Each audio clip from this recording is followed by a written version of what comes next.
Hey guys, tonight we begin not with a philosopher, or a conqueror, or even a great king, but with something humbler, stranger, and arguably more influential than all of them combined: mushrooms. Fungi that grow in the dark, feed on decay, and somehow convinced humanity they hold the secrets of the universe. From ancient shamans to medieval alchemists, mushrooms have been medicine, food, poison, and occasionally divine customer service. So before you settle in, take a moment to like the video and subscribe, but only if you actually enjoy what I do here.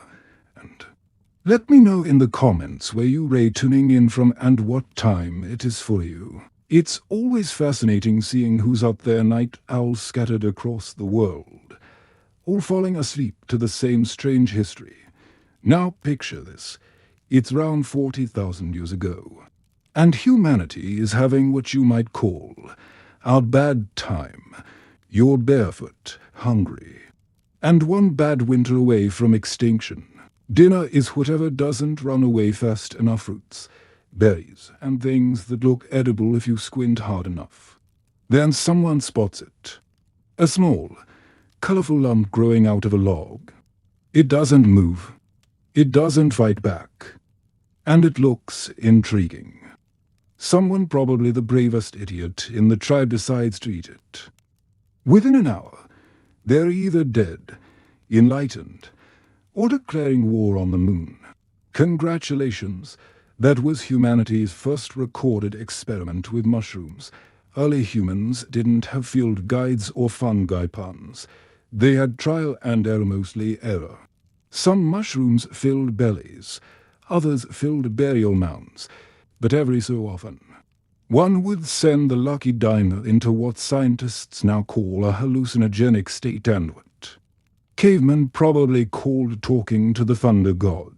We know this because archaeologists have found prehistoric rock art in Spain and Algeria that shows human figures dancing beside mushroom shapes.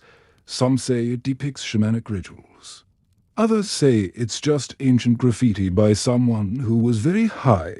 Either way, one thing's clear: humans were tripping long before they were writing. Back then, mushrooms weren't recreational, they were mysterious.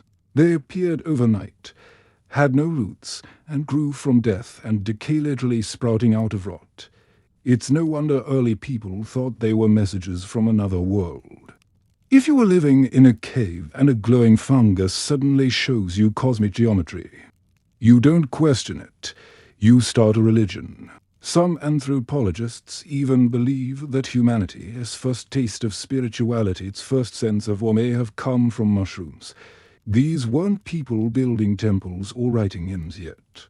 They had a forest, a fire, and something that made them stare at the stars like they finally understood the joke. So yes, the first human to use mushrooms probably did it by mistake, but that mistake might have changed everything. It gave us curiosity, art, and delusion in equal measure. Because humanity as oldest story isn't about discovering fire, it's about what happens right after someone says, "What's the worst that could happen?" Fast forward a few thousand years, and humans are still mostly naked, afraid, and extremely curious. Somewhere in prehistoric Spain or Algeria, people begin painting caves again, not just animals or hunts, but tall, dancing figures surrounded by mushrooms. It's either the first art gallery or the first bad trip. Memorial. Archaeologists call these the tassili mushroom figures. They believe these were scenes from early shamanic rituals, moments where tribes mixed hunger, smoke, and psilocybin into something that felt suspiciously like religion. Because when you've spent your entire life fearing thunder, suddenly watching the sky melt probably felt profound. These early mushroom users weren't stoners, they were pioneers of the mind, experimenting without knowing they were experimenting. No safety gear, no water, no sitter, just primal curiosity, and a cave full of echoing voices that may or may not have been real. Picture it. A tribe gathers round the fire. The shaman, eyes wide, holds up a handful of mushrooms, and says, "Tonight, we meet the ancestors." Everyone cheers. 30 minutes later, they're crawling on the floor, trying to talk to a rock. Religion is born. Modern researchers think these experiences gave humans the ability to imagine symbols to think.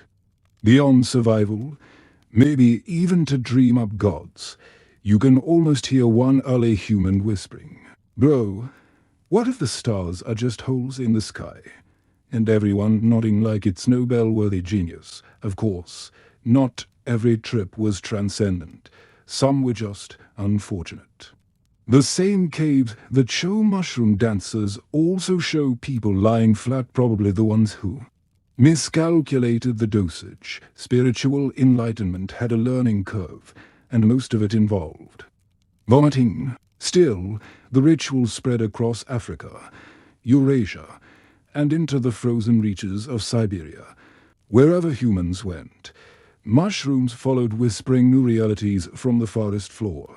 By the end of the Stone Age, we weren't just surviving nature anymore. We were trying to understand it, one bad trip at a time. And that's where our story really begins. Because as humanity crawled out of its caves, one idea took root. Mushrooms didn't just make the world prettier, they made it weirder. And apparently, that was good for a business if you were a shaman. By the late Middle Ages, mushrooms had acquired a sort of double identity. To the fearful, they were gateways to sin. To the desperate, they were small miracles that sprouted after rain. In dim kitchens and crumbling monasteries, Europe's first botanists began testing what the church had tried to ban. They took careful notes in the margins of prayer books, writing things like "kill the gut, may kill the patient," which, for the time, was pretty solid medical advice. The Renaissance arrived with its usual flair for contradiction on one hand. Painters were inventing perspective and scientists were rediscovering the human body. On the other, people were still terrified of things that grew without sunlight. Yet curiosity crept in again. Herbal manuals began including detailed sketches of mushrooms. Some were marked as edible, others as suspicious, and a few as "consult your priest first." By the 1500s, Europe had a new obsession: collecting seashells, fossils, plants, and anything vaguely scientific. Mushrooms became part of that fashionable curiosity. Wealthy nobles commissioned cabinets of wonders, shelves of dried fungi, labeled with Latin names no one could pronounce. It was part research, part status symbol. Imagine a room full of pickled things, candlelight flickering off glass jars, and a proud gentleman explaining that this shriveled lump once killed a duke. Science, slowly, began to edge out superstition. Physicians like Paracelsus insisted that poison and medicine were simply a matter of dosage. A small dose might heal. A larger one might ensure your relatives inherited the estate. This practical approach meant mushrooms were no longer just symbols of mystery. They became legitimate medical ingredients. Some were used to treat coughs and inflammation. Others were prescribed for melancholy. The fact that many of these treatments ended with hallucinations was seen as a bonus. Meanwhile, explorers were sailing out to discover continents that were already well populated, along with gold and spices. They brought back plants that Europe had never seen, and mushrooms too. Reports came in of Aztec ceremonies, of tribes who used flesh of the gods to speak with spirits. To the European imagination, this sounded both horrifying and fascinating. The same society that banned trances in the monastery was now paying good money to hear stories about ecstatic visions from across the ocean. By the 17th century, Europe's relationship with mushrooms had gone from fearful to fashionable. In Paris and London, professional foragers sold carefully chosen mushrooms to the upper classes. Chefs discovered truffles, earthy, fragrant, scandalously expensive. Once again, Fungi became symbols of wealth. The same people who had burned healers for dabbling were now bragging about their truffle omelettes. History has a sense of humor, but danger still lingered. Every royal court had its share of mysterious deaths blamed on mushroom feasts. Poisoning was. The quiet art of politics, a plate of sautéed mushrooms, could be either delicacy or a declaration. Of war, even the mighty Louis XIV had official tasters, men whose entire job was to eat suspiciously fancy food and hope they survived long enough to compliment the chef. Beyond the palaces, rural people carried on their own tradition of foraging. Mothers taught daughters how to spot safe mushrooms by color, texture, and smell. Wisdom passed down from generations who couldn't afford mistakes. It was a science of survival wrapped in folklore. If the worms won't eat it, they'd say, neither should you. Not bad advice, honestly. While Europe was still learning not to poison itself, Asia continued refining its centuries-old fungal medicine in China and Japan. Mushrooms weren't mysterious. They were practical, cultivated in controlled gardens. Farmers grew sheetik and wood-ear fungi on logs, turning an ancient wild food into a thriving economy. Scholars wrote essays about the balance of yin and yang within mushrooms, describing them as Earth's quiet breath. That poetic calm stood in sharp contrast to Europe's ongoing panic. By the time the Enlightenment rolled around, the Western world was finally ready to talk about mushrooms without invoking the devil. Scientists began classifying species under neat Latin names: Agaricus, Boletus, Amanita. The Swedish naturalist Carl Linnaeus catalogued dozens of them, giving order to the chaos. Yet even he admitted that fungi were creatures of obscurity. They appeared from nowhere, vanished overnight, and refused to behave like proper plants. In Paris, a horticulturist named Chambray accidentally discovered that mushrooms grew beautifully in the dark too. Knells beneath the city. Soon, Parisian catacombs became early mushroom farms, damp, echoing chambers lined with compost and flickering lamps. Workers harvested thousands of pounds each month out of all the strange things humanity has done underground.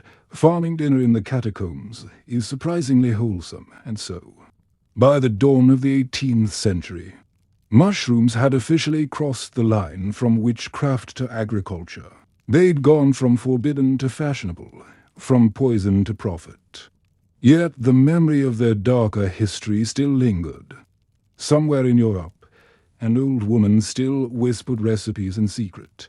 A monk still took quiet notes on visionary fungi, and a noble still hesitated before taking the first bite of his dinner. Humanity had learned to live with mushrooms, but not quite to trust them. And as we'd soon see, that mistrust would return in the strangest ways once the modern world tried to understand what exactly was happening inside the human brain when it met a mushroom. By the 19th century, Europe had finally decided that mushrooms were worth studying properly, not just eating or avoiding.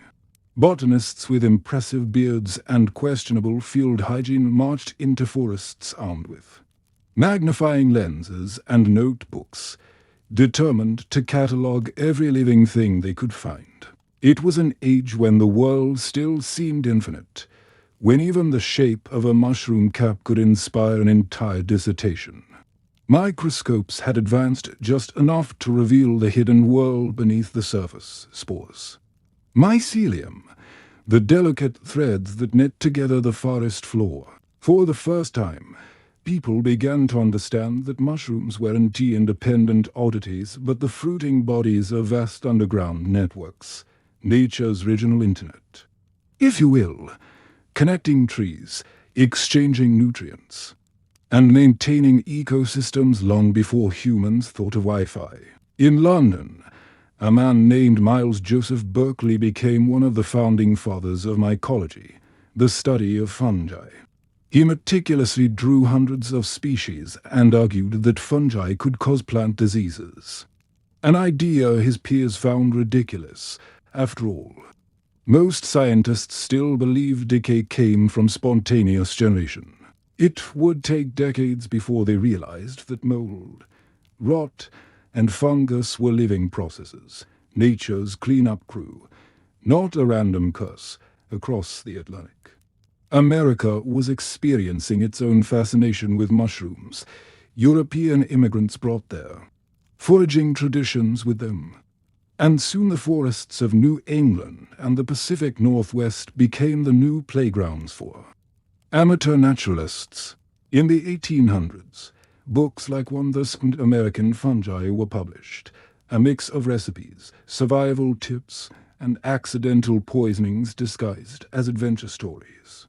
But the real shift came when science started looking closer, not at what mushrooms did to plants, but to humans. Some fungi produced compounds that could numb pain, others killed bacteria, and a few caused visions so profound that even the most skeptical scientists had to admit something interesting was happening. The discovery of penicillin in 1928 by Alexander Fleming would forever change how the world saw fungi, a simple mold, Penicillium notatum, accidentally contaminating a petri dish led to the first true antibiotic, one that would go on to save millions of lives. Suddenly, fungi weren't creepy forest leftovers anymore. They were miracle workers. The same kingdom that once symbolized decay now stood at the heart of modern medicine. But while science celebrated its clean, white lab-coated victory, something older and wilder was stirring just outside the frame. In remote regions of Mexico and Central America, indigenous communities had never stopped using mushrooms, not for medicine, but for connection. They'd preserved rituals that predated European rival, ceremonies that honored Tionanacoatl, the flesh of the gods. To them, these mushrooms weren't recreational curiosities. They were sacred doorways. By the early 20th century, a few anthropologists began hearing whispers about these ceremonies. But in a world that measured value through microscopes, visionary experiences were treated with skepticism. Still, curiosity has a way of surviving disapproval. In the 1950s, a man named Gordon Wasson, a New York banker with a weekend obsession for fungi, traveled to Mexico and took part in a Mazotec mushroom ritual led by Maria Sabina, a local healer.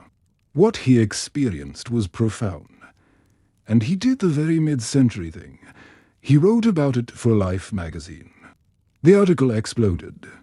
Suddenly, Americans were reading about mystical mushrooms that expanded the mind. The timing couldn't have been more perfect or dangerous. The 1960s were brewing, and the Western world was about to rediscover psychedelics with all the subtlety of a marching band.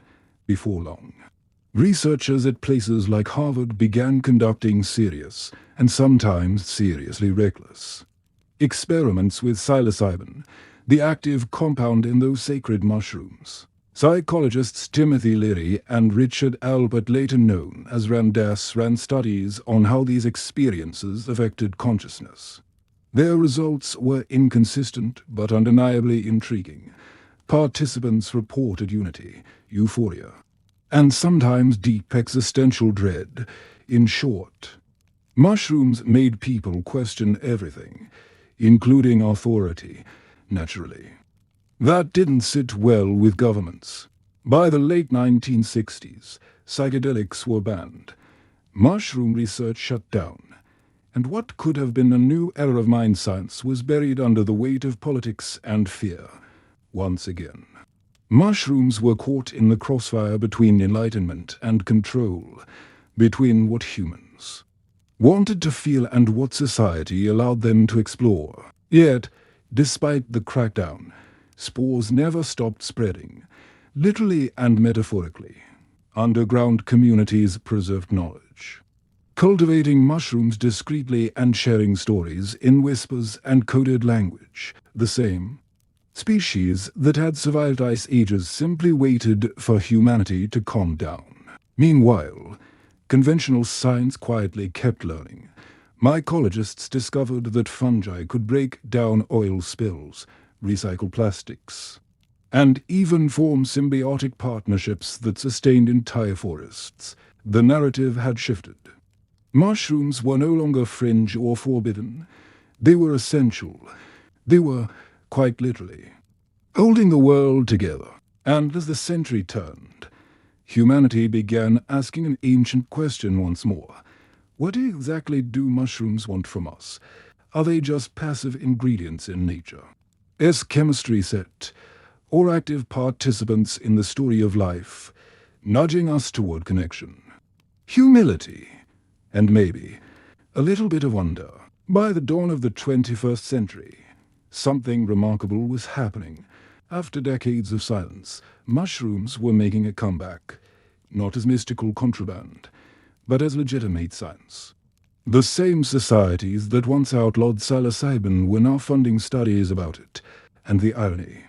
Many of the new discoveries were simply confirmations of what ancient cultures already knew. Researchers from institutions like Johns Hopkins, Imperial College London, and UCLA began running carefully controlled trials using psilocybin to treat depression, anxiety, addiction, and even the fear of death in terminal patients. Participants described the same things that shamans and monks had talked about for centuries: an overwhelming sense of connection, loss of ego, and the dissolving of boundaries between self and world. It was as if the ancient ceremonies had just been translated into clinical language. The media called it the psychedelic Renaissance. For once, the headlines weren't about hippies and fields, but about data, brain scans, and peer-reviewed journals. Psilocybin, researchers said, seemed to reset certain brain networks, helping people break free from rigid patterns of thought. Depression, trauma, addiction, all appeared to loosen their grip after a single guided session. The idea that healing could come from a mushroom was both revolutionary and, somehow, beautifully circular. Meanwhile, the cultural side of fungi was blossoming too. Urban farming movements started experimenting with gourmet species like oyster and lion's mane. Entrepreneurs turned garage corners into humid, glowing labs. Mushrooms were no longer weird forest things. They were sustainable protein sources, packaging materials, even building bricks. Mycelium, the underground root-like web, could grow into furniture, leather substitutes, and insulation stronger than foam. Fungi, it turned out, were quietly solving problems humanity had created. And then came the storytellers. Authors, documentarians, and citizen scientists began to romanticize this hidden kingdom. Paul Stamets, the man in the mushroom-shaped hat, became a cultural icon, preaching the gospel of mycelium as Earth's neural network. Netflix documentaries, TED Talks, and podcasts spread the message.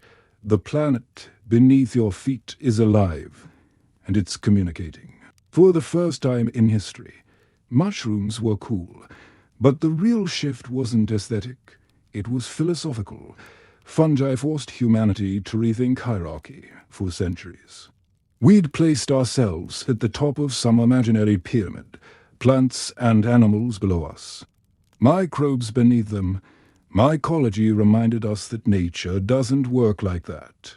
The mycelial web doesn't dominate, it collaborates. Trees feed each other through fungal threads, sharing carbon and warning of pests. Death becomes nutrients, and nutrients become life again. In the fungal worldview, everything is transaction and transformation. Even the way fungi reproduce feels like a lesson in humility. Spores drift invisibly through air, land on damp soil, and bide their time. They don't rush, they don't demand. They simply wait for the right conditions. Maybe that is why humans are so drawn to them again. In a world obsessed with speed, mushrooms remind us of patience. Of course, The modern revival hasn't been without its oddities. Tech companies experiment with microdosing. Tiny, subperceptual amounts of psilocybin said to boost creativity and focus. Wellness retreats promise guided journeys that sound suspiciously like corporate mindfulness with better lighting. Laws are changing fast. Oregon legalized therapeutic psilocybin. Cities like Denver and Oakland decriminalized it. What was once whispered in forests is now discussed in boardrooms. Yet beneath all the hype and hashtags, the deeper truth remains the same. Humans and mushrooms have always been intertwined, from Stone Age rituals to Renaissance apothecaries. From poisoned emperors to antibiotic breakthroughs. From secret ceremonies to open laboratories, the story has always been one of curiosity balanced. By caution, we fear mushrooms because they remind us of mystery. They appear from nowhere, thrive in decay, and offer visions we can't quite explain. But we also revere them because they whisper something ancient. That life is circular. That endings feed beginnings, and that the smallest things often hold the greatest power. Today, when scientists speak of the Wood Wide Web or study psilocybin therapy for PTSD, they're participating in a conversation that started tens of thousands of years ago. Round some flickering firelight when early humans noticed strange shapes pushing up through the soil after rain and wondered, what are these? Maybe the better question was never what are they, but what are they trying to teach us? Because every civilization that has truly listened, from Siberian shamans to Silicon Valley researchers, aims to learn the same quiet lesson: everything is connected, nothing is permanent. And sometimes enlightenment grows best in the dark. So here we are, thousands of years after those first curious humans plucked a mushroom from the forest floor and wondered whether it might feed them, heal them, or end them in a way. Our entire relationship with mushrooms mirrors the story of civilization itself.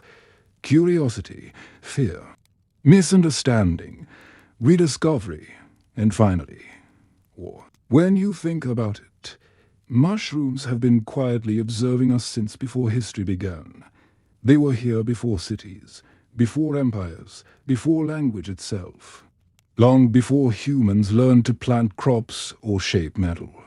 Fungi were already sculpting the planet, breaking down stone, building soil, and setting the stage for life as we know it. We like to think we domesticated plants and animals, but perhaps fungi domesticated us, teaching us, one era at a time, how to coexist in ancient forests. Our ancestors watched mushrooms appear after rain like small miracles. They call them gifts, omens, and sometimes warnings. Every early civilization seemed to sense something sacred about them, a link between life and death, between earth and sky. The Egyptians believed mushrooms were food for the gods. The Mayans saw them as bridges to the spirit world. Even the Vikings, it's said, took certain fungi before battle, believing they summoned divine rage. Across continents and centuries, people reached the same conclusion in different words. Mushrooms were not ordinary, and maybe they still aren't, because every time you step into a forest, you're walking across a living mind. Beneath your feet lies a network so vast and ancient that it defies imagination. Miles of filaments exchanging information, healing roots, and carrying nutrients like veins in the Earth's body. Each step you take sends vibrations through that network. The forest, in its own silent language, feels you there. Scientists have only begun to understand the scale of this intelligence. When a tree is wounded, fungi help root energy from its neighbors. When a seedling needs sugar, the mycelium delivers it. Fungi remember patterns, anticipate scarcity, and maintain balance without any central command. If intelligence means the ability to adapt, to communicate, and to sustain life, then the ground itself is alive in ways we're just beginning to perceive. Perhaps that's why mushrooms keep returning to our collective imagination whenever we start losing touch with nature. In times of excess, they remind us of decay. In times of despair, they remind us of regeneration.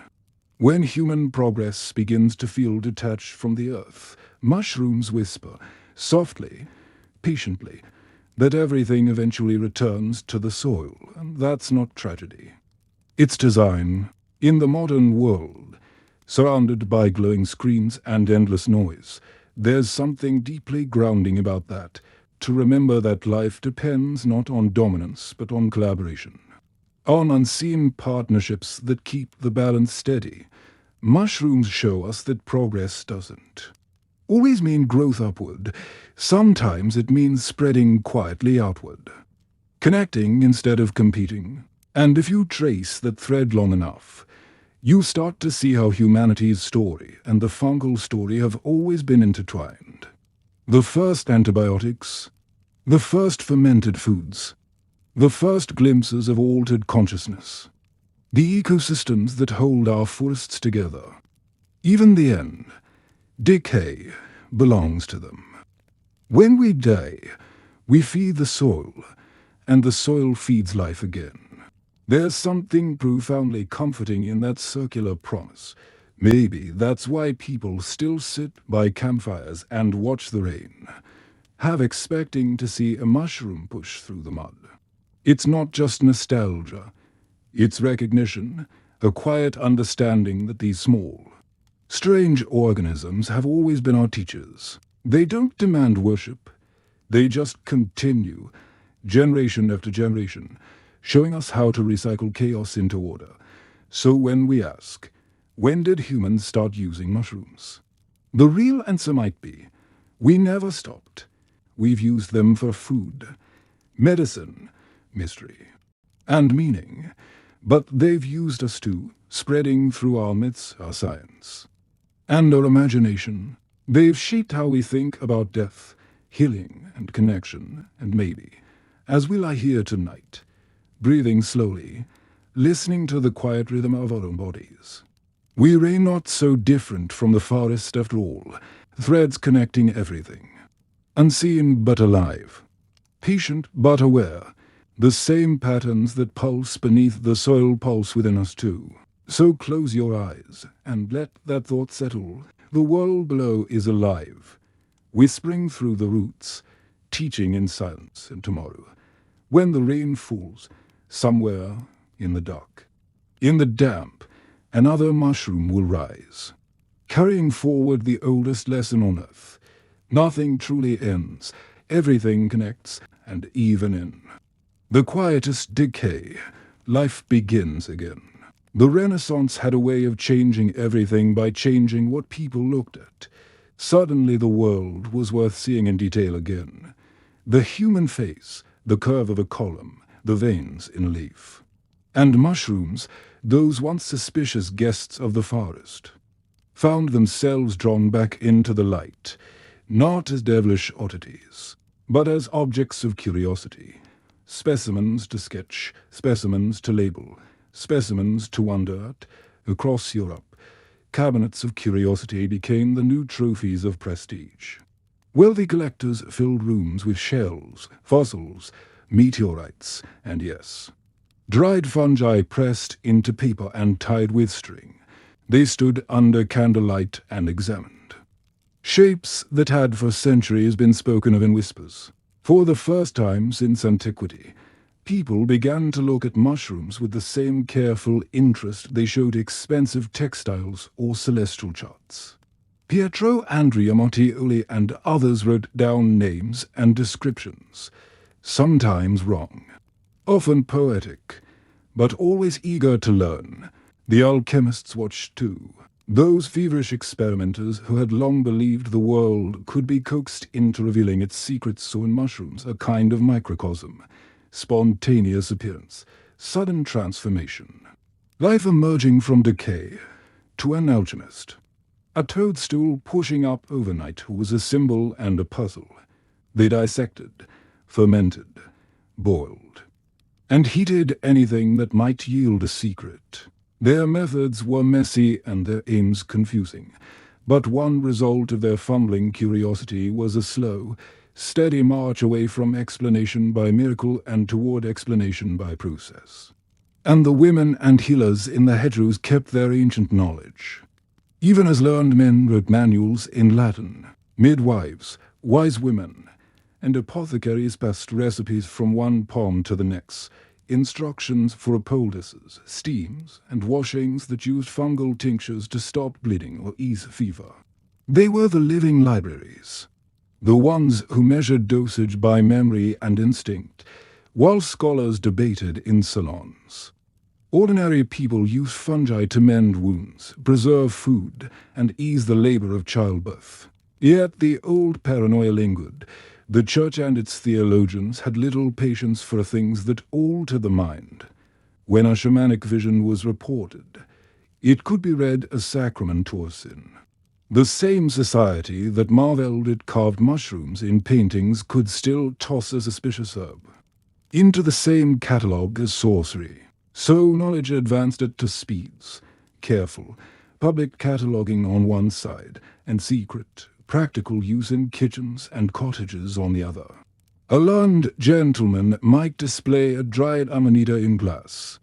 A village healer might keep its tincture hidden beneath a bed. And the world kept changing. Explorers returned from the Americas with stories of sacred fungi used in rituals so old they had no name in European tongues. The word Teonanacortal, flesh of the gods, circulated in travelogues and pamphlets, sending scholars and curiosity seekers on longings of their own. People read of Mesoamerican ceremonies where visions were treated as messages, where priests used mushrooms to commune with ancestors and decide the fate of crops and war. To Europeans this was exotic, frightening, and irresistible, so by the late Renaissance. Mushrooms occupied many shelves at once, the cabinet of curiosity, the healer's basket, the poet's metaphor, the scientist's specimen. They were art, they were food, they were medicine, and sometimes they were still a quiet instrument of politics. If a ruler wanted a subtle poison, a mushroom could be both garnish and blade. If a healer wanted to soothe a fever, a mushroom could be bread and balm. If a philosopher wanted to test the mind, a mushroom could be the key that opened a door. In the end, the Renaissance didn't so much solve the mystery of mushrooms as it changed the conversation. The world no longer relied purely on superstition or scripture to name phenomena. It began slowly, haltingly to observe, to record, and to experiment. That shift would set the stage for a very different kind of encounter in the centuries ahead, one where chemistry, microbiology, and human curiosity would finally meet, and where the ancient rites of the forest would become the object of laboratory study. The 17th century loved order. After centuries of chaos, plague, and theological shouting, people wanted things to make sense again. The so-called Age of Reason promised clarity, logic, and rules. It was an era of wigs, microscopes, and powdered ambition, and the humble mushroom was about to become an unlikely symbol of how little we actually understood about life. Let's start with a name you might know. Robert Hooke, the man with the magnifying glass and too many grievances. Hooke's Micrographia, a book filled with stunning sketches of everything from fleas to mold, changed the way Europeans saw the invisible world. When he turned his lens toward rot, he discovered a forest in miniature, branching filaments, delicate spheres, and strange reproductive structures that seemed to bloom from decay. He didn't call them fungi yet in the modern sense, but he had stumbled into their world. The idea that rot wasn't just destruction but also creation was unsettling. Microscopy opened the floodgates. Leeuwenhoek, the Dutch lens maker with an eye sharper than most of his peers' entire laboratories, peered into droplets of water and saw living things so small they defied comprehension. To a 17th century mind, This was sorcery wrapped in glass. Life, it turned out, was smaller, stranger, and busier than anyone imagined. Mushrooms, molds, and spores weren't accidents of decay, they were workers in an endless cycle of transformation. But even as science pushed forward, superstition dragged its feet behind. People still whispered about fairy rings, those perfect circles of mushrooms found in meadows after rain. Were they signs of dancing spirits, or evidence of demonic play? Scientists tried to explain them with soil chemistry, while poets kept writing verses about elves and witches' Sabbaths. The truth, of course, was both less magical and more impressive. The circular pattern was simply the visible pattern. Underground fungal network expanding evenly in all directions.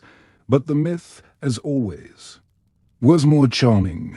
By the 18th century, the Enlightenment had polished curiosity into a kind of performance. Naturalists traveled the world to collect and classify every living thing they could touch or trap. Carl Linnaeus, the man who decided that even chaos could have categories, lumped fungi into the plant kingdom, though he admitted they were plants of a peculiar nature. Peculiar was an understatement. They didn't have roots, stems, or leaves. They fed not on sunlight, but on death. They were a taxonomist's headache disguised as dinner. Still, curiosity paid off. Explorers brought back specimens from the New World, Africa, and Asia. And amateur botanists across Europe filled notebooks with sketches of puffballs, fungi, and molds. Gentlemen in London argued about whether truffles grew from seed or from putrid vapors. Parisian salons held debates over whether fungi were even alive, and through all of it, real knowledge crept forward, inch by inch, through the meticulous work of observation. Meanwhile, in kitchens and taverns, the practical side of fungal life never slowed down. The French, of course, took mushrooms and turned them into delicacies. The champignon de Paris became a status symbol, the edible jewel of urban cellars. Farmers learned to cultivate them deliberately, using manure and darkness to mimic their natural habitats. It was, in a sense, the first time humans domesticated a fungus from misuse. Centuries before laboratory-grown penicillin, Paris had already perfected the art of mushroom farming, and yet the deeper mysteries remained, even with microscopes and field guides. Nobody could quite explain how mushrooms reproduced. Spores were suspected, but invisible to the naked eye and maddeningly elusive. They floated on air currents, landed in strange places, and grew only when conditions were just right. The metaphor wasn't lost on poets, that life could emerge unseen, unplanned, and uncontrollable by the dawn of the 19th century. Mycologists, the scientists who devoted themselves to fungi, were still half explorers, half dreamers. Their journals read like a blend of botany and ghost story. Specimen collected at dawn, emerged from dung after night rain, vanished by noon.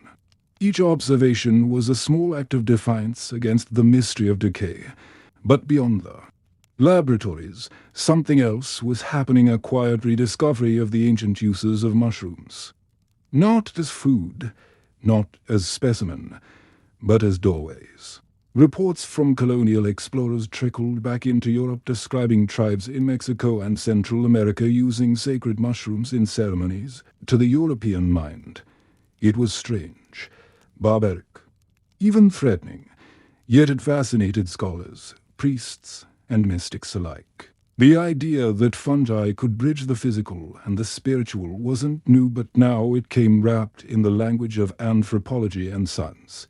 It's worth pausing here, in that candlelit moment between superstition and science, because this was where humanity stood. Halfway between magic and medicine, between fairy tales and fieldwork. The Enlightenment had taught people to question everything, and fungi, quietly thriving beneath their feet, were the perfect teachers. They refused easy answers. They lived without sunlight, grew without seeds, and turned death into life. They were, in every sense, a reminder that not everything that feeds us can be fully understood. And while the great philosophers debated reason and God, mushrooms continued doing what they'd done for millions of years, decomposing, connecting, healing, and occasionally delighting anyone brave enough to taste them. The 19th century smelled like smoke, metal and damp wood. Cities rose, factories hummed, and soot turned skies the color of lead. Humanity had learned to harness steam and coal, but in the basements, cellars, and laboratories of this new industrial world, a different revolution was quietly growing, one that lived on decay and moisture instead of iron and fire. It was the age of the microscope, sharpened lenses revealing a universe of filaments and spores. Scientists, now proudly calling themselves mycologists, started giving names to what had long been dismissed as mold. Mycology wasn't glamorous. It didn't sparkle like chemistry or roar like engineering, but it had patience, and that patience began to pay off. Some of the most important discoveries of the era came not from grand institutions, but from people staring at bread gone bad. The industrial world wanted efficiency, consistency, and predictability. To achieve that, it needed to understand fermentation. Why dough rose? Why beer brewed? Why milk soured? Fungi, once seen as pests, turned out to be the secret workforce behind almost every transformation in food and drink. Louis Pasteur, a quiet man with a meticulous eye, showed that fermentation wasn't magic, it was life. Yeasts were living organisms, not chemical accidents. The revelation changed everything. Bread, wine, beer, vinegar, all of it was the handiwork of tiny fungal cells. Pasteur had opened the door to microbiology, and with it, he redefined the boundary between spoilage and creation. At the same time, farmers and gardeners across Europe were refining mushroom cultivation, the Britain. Underground, literally underground. In old limestone quarries became a city of darkness and growth. Rows of woodland shelves held beds of compost where the Champignon de Paris thrived in the cool air. It was damp, silent, and lucrative.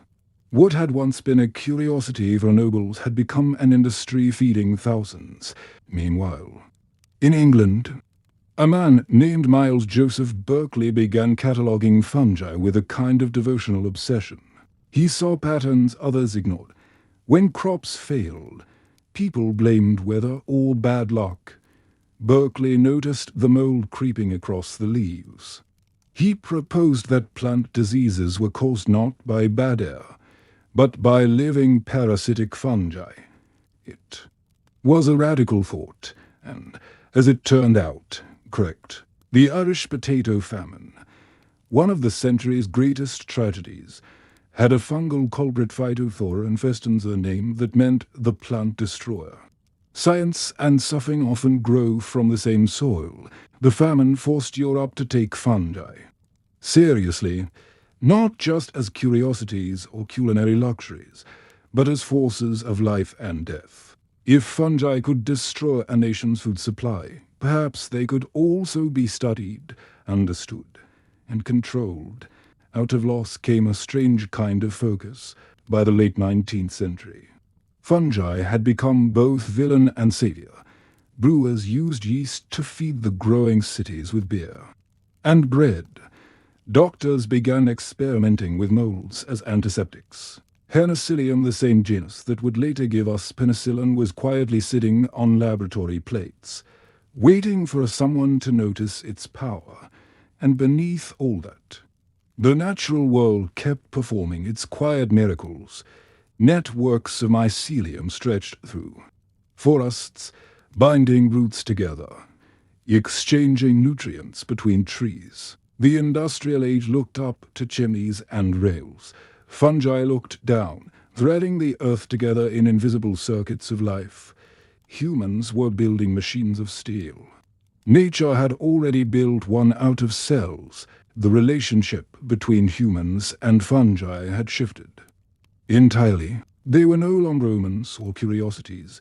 They were co-workers, partners in the endless business of transformation. A baker could thank a fungus for his livelihood. A brewer could raise a glass to an organism smaller than dust, and a scientist could finally say, with confidence, that decay was not death, it was another kind of growth. The century closed with questions that would shape the next one. If some fungi could kill, could others cure? If they could change milk into cheese and sugar into alcohol, could they also change the course of human health? The answers were still decades away, hiding in petri dishes and forgotten cultures, but humanity was already learning the rhythm of the fungal world. It was a rhythm of patience, of cycles, of slow transformations invisible to the impatient eye. The industrial world moved fast. But fungi reminded us that real power often grows quietly in the dark, in the damp, and in its own time. By the time the 20th century opened its eyes, humanity had filled its cities with light and noise. Trains thundered across continents, telegrams whispered across oceans. And the word progress was printed on every politician's tongue. But even in this glittering new world of technology, something ancient and earthy still lingered, something growing quietly in the damp corners of the laboratory. It was 1928. In a cluttered room at St. Mary's Hospital in London, that a Scottish scientist named Alexander Fleming went on vacation and changed the world by forgetting to clean up. When he returned, he found that one of his petri dishes had been contaminated by a mold. The bacteria growing there had vanished wherever the mold had spread. Fleming squinted, took notes, and muttered something along the lines of, "That's odd. The mold, of course, was Penicillium notatum." What it had done, without intention or fanfare, was to stop a bacterial infection in its tracks. Fleming had stumbled upon penicillin, the first true antibiotic and humanity's deadliest enemies, the invisible killers of infection and fever, suddenly had competition. But science moves slower than stories. Fleming's discovery sat quietly for years until a group of researchers, Howard Florey, Ernst Chain, and Norman Headley, picked it up in the early 1940s. The world was at war again, and the wounds of soldiers rotted faster than medicine could heal them. The team refined, tested, and mass-produced penicillin, turning a speck of mold into a weapon of mercy. It's hard to overstate what that meant. In just a few years, death from infection dropped drastically. Tiny organisms that had killed emperors, generals, and children alike were now defeatable. A fungus, something once associated with rot and superstition, had quietly become humanity's greatest healer. While penicillin saved bodies, another kind of fungus was preparing to challenge minds. Across the Atlantic, deep in the forests of Mexico, ancient traditions were still alive, ceremonies involving sacred mushrooms known as Teonanacortl, the flesh of the gods. These rituals, carried on by Mazotec healers, used psilocybin mushrooms to open visions, seek guidance, and heal spiritual wounds. For centuries, such practices had survived in secret, hidden from missionaries and colonial powers. But in the mid-20th century, the modern world rediscovered them, not through conquest this time, but through curiosity. In 1955, a banker named Gordon Wasson and his wife Valentina were invited by the Mazotec curandera Maria Sabino to witness a sacred mushroom ceremony. What they saw, what they felt, shook the boundaries between science and spirit.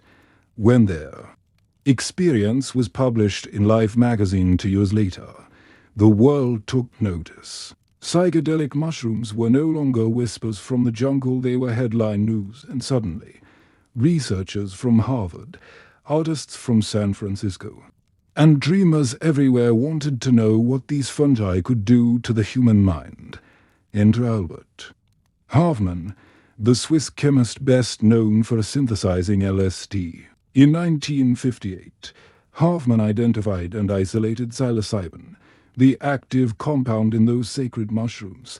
He gave it a chemical name, a dosage, a structure, and in doing so, turned ancient ritual into modern pharmacology.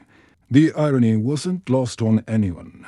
Western science was finally giving Latin labels to wisdom that indigenous cultures had held for thousands of years. For a brief, glittering moment, it seemed the world might learn from mushrooms again, not just medically, but spiritually. Psychiatrists studied psilocybin for its effects on trauma, depression, and addiction. Artists used it to explore consciousness. Philosophers wrote about the doors of perception it seemed to open. It was a strange echo of humanity's oldest relationship with fungi, this idea that mushrooms could connect us, heal us, and teach us. But the 1960s were not a patient decade. The counterculture rose. Governments panicked, and psychedelics were swept into a political storm. Psilocybin became illegal in most countries, its potential locked away behind stigma and fear. Maria Sabina, the woman whose ceremony had reintroduced the world to sacred mushrooms, was ostracized by her own community and hounded by outsiders seeking visions. Once again, the story of fungi was both miraculous and tragic, life-saving in one century, outlawed in the next. Meanwhile, the quieter fungi continued their work in labs and kitchens. Bread still rose, beer still brewed, cheese still ripened, and antibiotics still healed. Fungi were everywhere, part of every human life, yet their more mysterious gifts had been buried under fear and politics. But history has a way of circling back.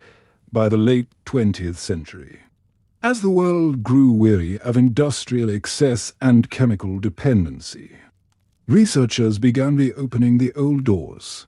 Studies returned carefully, quietly, on the therapeutic potential of psilocybin. The results were astonishing. Profound emotional healing, relief for those facing terminal illness, recovery from addiction, and deep spiritual insight.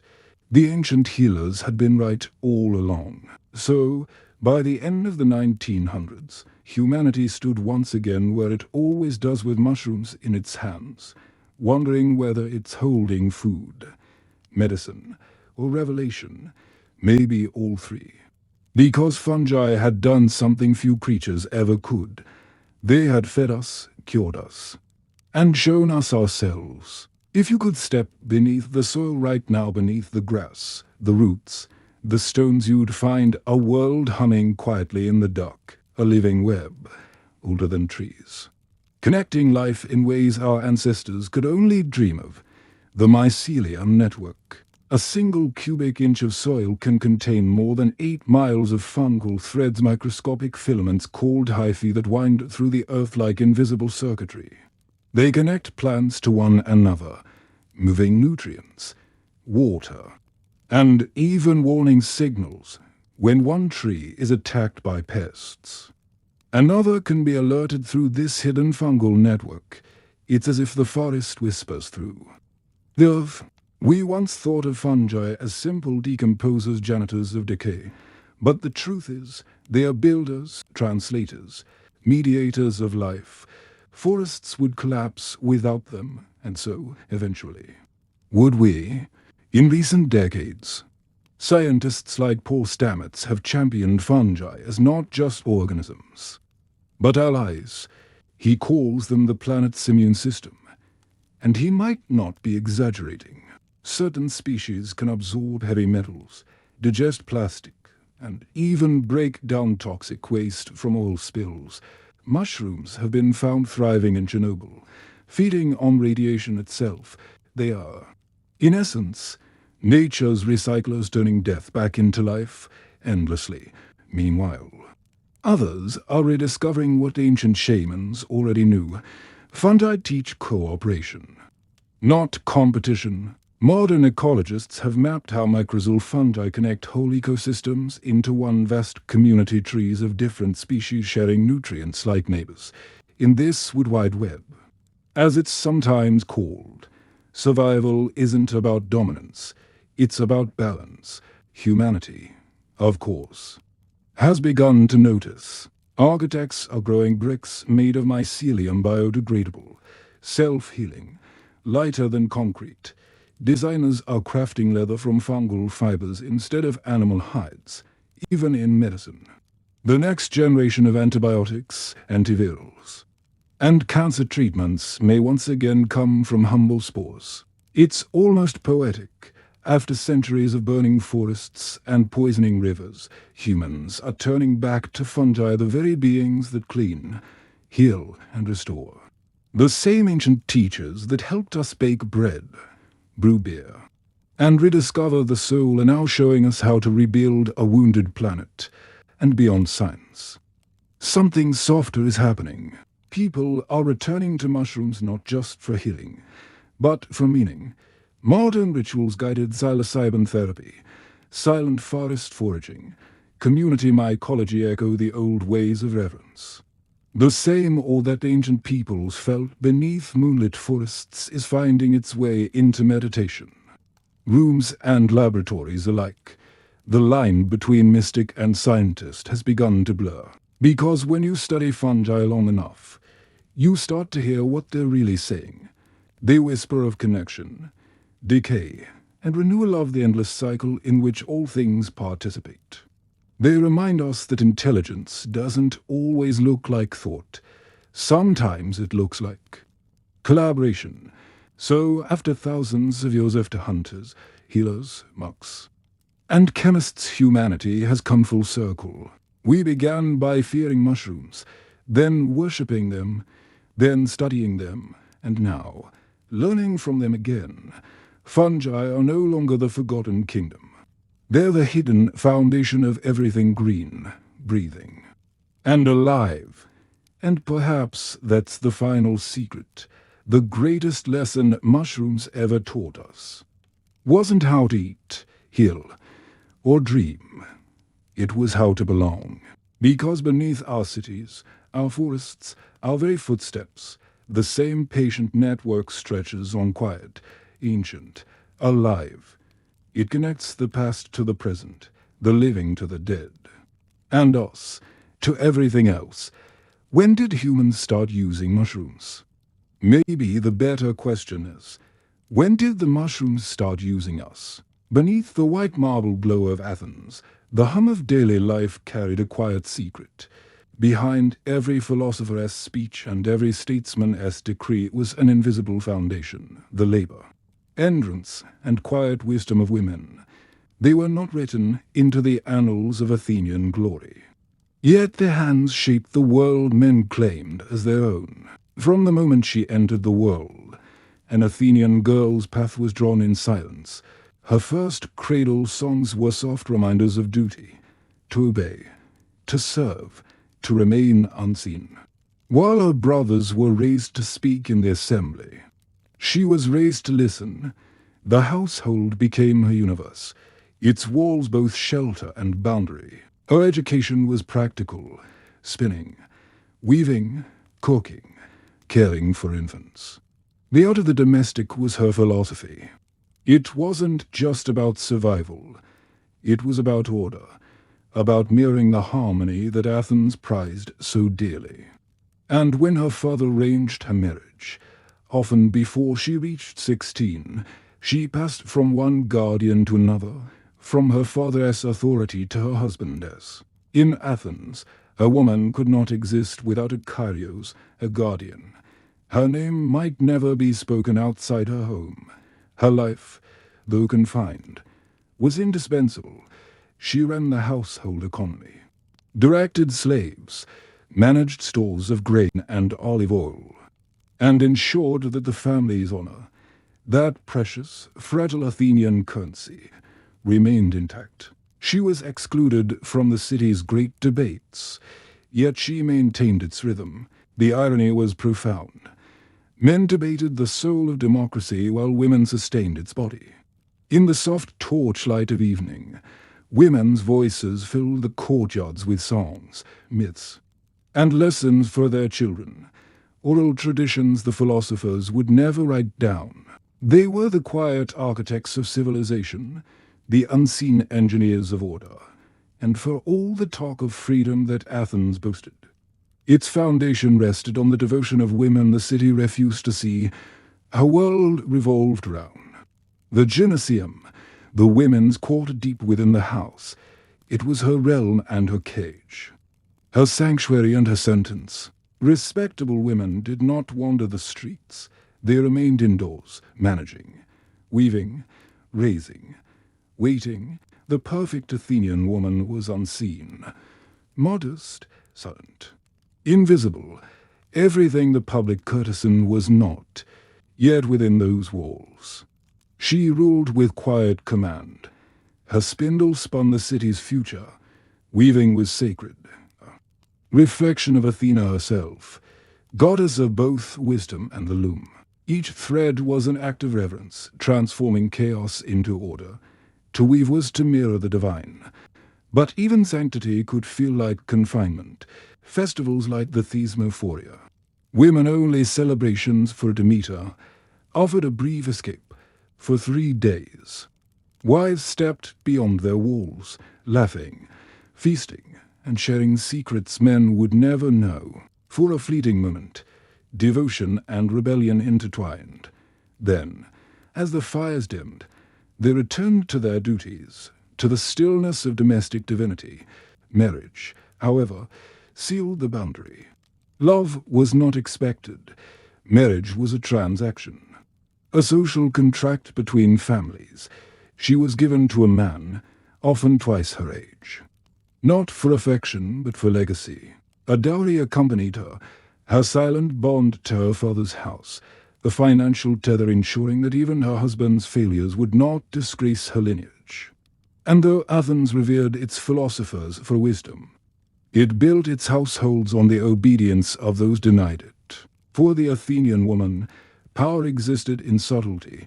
She learned to influence through quiet words, through persuasion hidden beneath humility. Her strength was not in defiance, but in endurance. And though her world was small, its walls contained the pulse of the city itself, the rhythm of meals, the cry of infants, the whisper of prayers, and the quiet authority of a woman unseen kept the world turning. In the eyes of Athens, a woman's highest calling was motherhood, not for love or personal fulfillment, but for the service of the polis, the city itself. To bear sons was her duty to democracy, though she was never allowed to participate in it. Her womb was the boundary of citizenship. Her sons would inherit the city, but she herself would never belong to it. When a boy was born, the father lifted him high before the household gods, announcing a new citizen of Athens. The moment was public, celebrated. But when a girl came into the world, the house stayed quieter. A daughter was a continuation, not an expansion, a promise to another man's household. One day, her birth meant the repetition of the same silent cycle. Still, within those walls, motherhood carried its own sacred gravity. A mother shaped not only the bodies of citizens, but their souls. She was the first teacher, the first storyteller. The moral compass whispered in childhood. From the soft glow of oil lamps came myths and fables. Of courage, of temperance, of gods who punished arrogance. These tales were the earliest classrooms of Athens, and they were taught by women. For sons, this maternal education lasted until age 7. Then the city claimed them. They went to tutors, gymnasia, and philosophers, learning how to speak, argue, and lead. Daughters, however, remained. Their education never left the home. Their lessons were repetition, weaving, cooking, modesty, patience, the art of restraint. To the Athenian mind, an educated woman was a paradox, a potential danger. Knowledge, they believed, bred independence. And independence was a crack in the wall of control. Most women were kept from learning to read or write, not out of cruelty, but out of fear, fear that words could set them free. And yet, some rare families defied that rule. Wealthy fathers, eccentric philosophers, men who admired intellect, they taught their daughters quietly, discreetly. These women learned to read Homer, to quote the poets, to write their own thoughts in secret. They existed between reverence and ridicule. A clever woman was praised in myth, but distrusted in life. Athens worshipped Athena, goddess of wisdom, but in practice it denied that wisdom to her mortal sisters. Meanwhile, education for boys became a public performance. The gymnasia echoed with shouts of young men training their bodies and their voices. They learned merit, excellence through debate, discipline, and competition.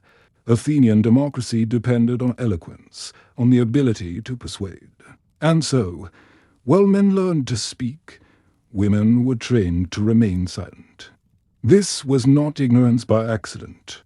It was ignorance by design, the architecture of order. A silent woman was a stable household. A stable household made a stable city. And yet, beneath that silence, women still found ways to learn. Through temple rituals, festivals, and shared songs, knowledge passed from woman to woman. Recipes, herbal cures, childbirth wisdom, and quiet philosophy traveled through whispers. This was their invisible academy. The education that no philosopher could formalize and no man could silence, and in that unseen were stories. The Athenian woman found her strength. The loom and the cradle were her classrooms. The home was her school. And though the city denied her citizenship, she became the first citizen her children ever knew. The philosophers might have dismissed her voice, but it was her lullabies that taught them how to dream. For all the laws that silenced her, there was one place where an Athenian woman could still be heard. Before the gods, religion, in a city ruled by men, became a loophole, a sacred space where women could move, speak, and lead without judgment. When she stepped inside a temple, her silence became song. Her obedience became ritual, and her isolation became power. The divine did not ask for her father's permission. The gods, it seemed, had no guardians. Across Athens, women tended to altars, carried offerings, and led prayers that bound the city to the heavens. It was an ancient paradox. The same women denied a voice in politics were entrusted to speak with the divine. Temples offered what the assembly never would: dignity, purpose, and presence. The most revered of all was the priestess of Athena, Polias, guardian of the Parthenon. She was consulted by generals, honored by citizens, and paid by the state. Her words could bless a campaign or warn against disaster. No man dared to ignore her. In a city built on debate, she commanded through faith, a power more enduring than any argument. Religious festivals turned Athens upside down. During the Thesmophoria, women left their homes in procession, their laughter echoing down the streets that usually belonged to men. For 3 days they became a sisterhood, feasting, joking, performing ancient fertility rites in honor of Demeter to outsiders. It was a mystery. To the women of Athens, it was freedom. They spoke openly of marriage, childbirth, and men's folly, things they could never say at home. It was sacred, yes, but it was also rebellion disguised as worship. When they returned to their households, their laughter lingered like incense, a secret reminder that their silence was chosen only when necessary.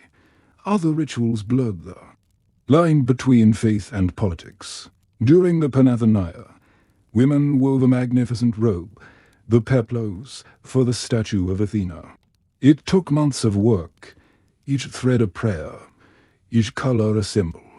When the finished garment was carried through the city in a grand procession, it wasn't just a religious act, it was a declaration. We are here. We create. We sustain. In the temples, hierarchy reversed itself. Men offered sacrifices, but women tended the sacred flame.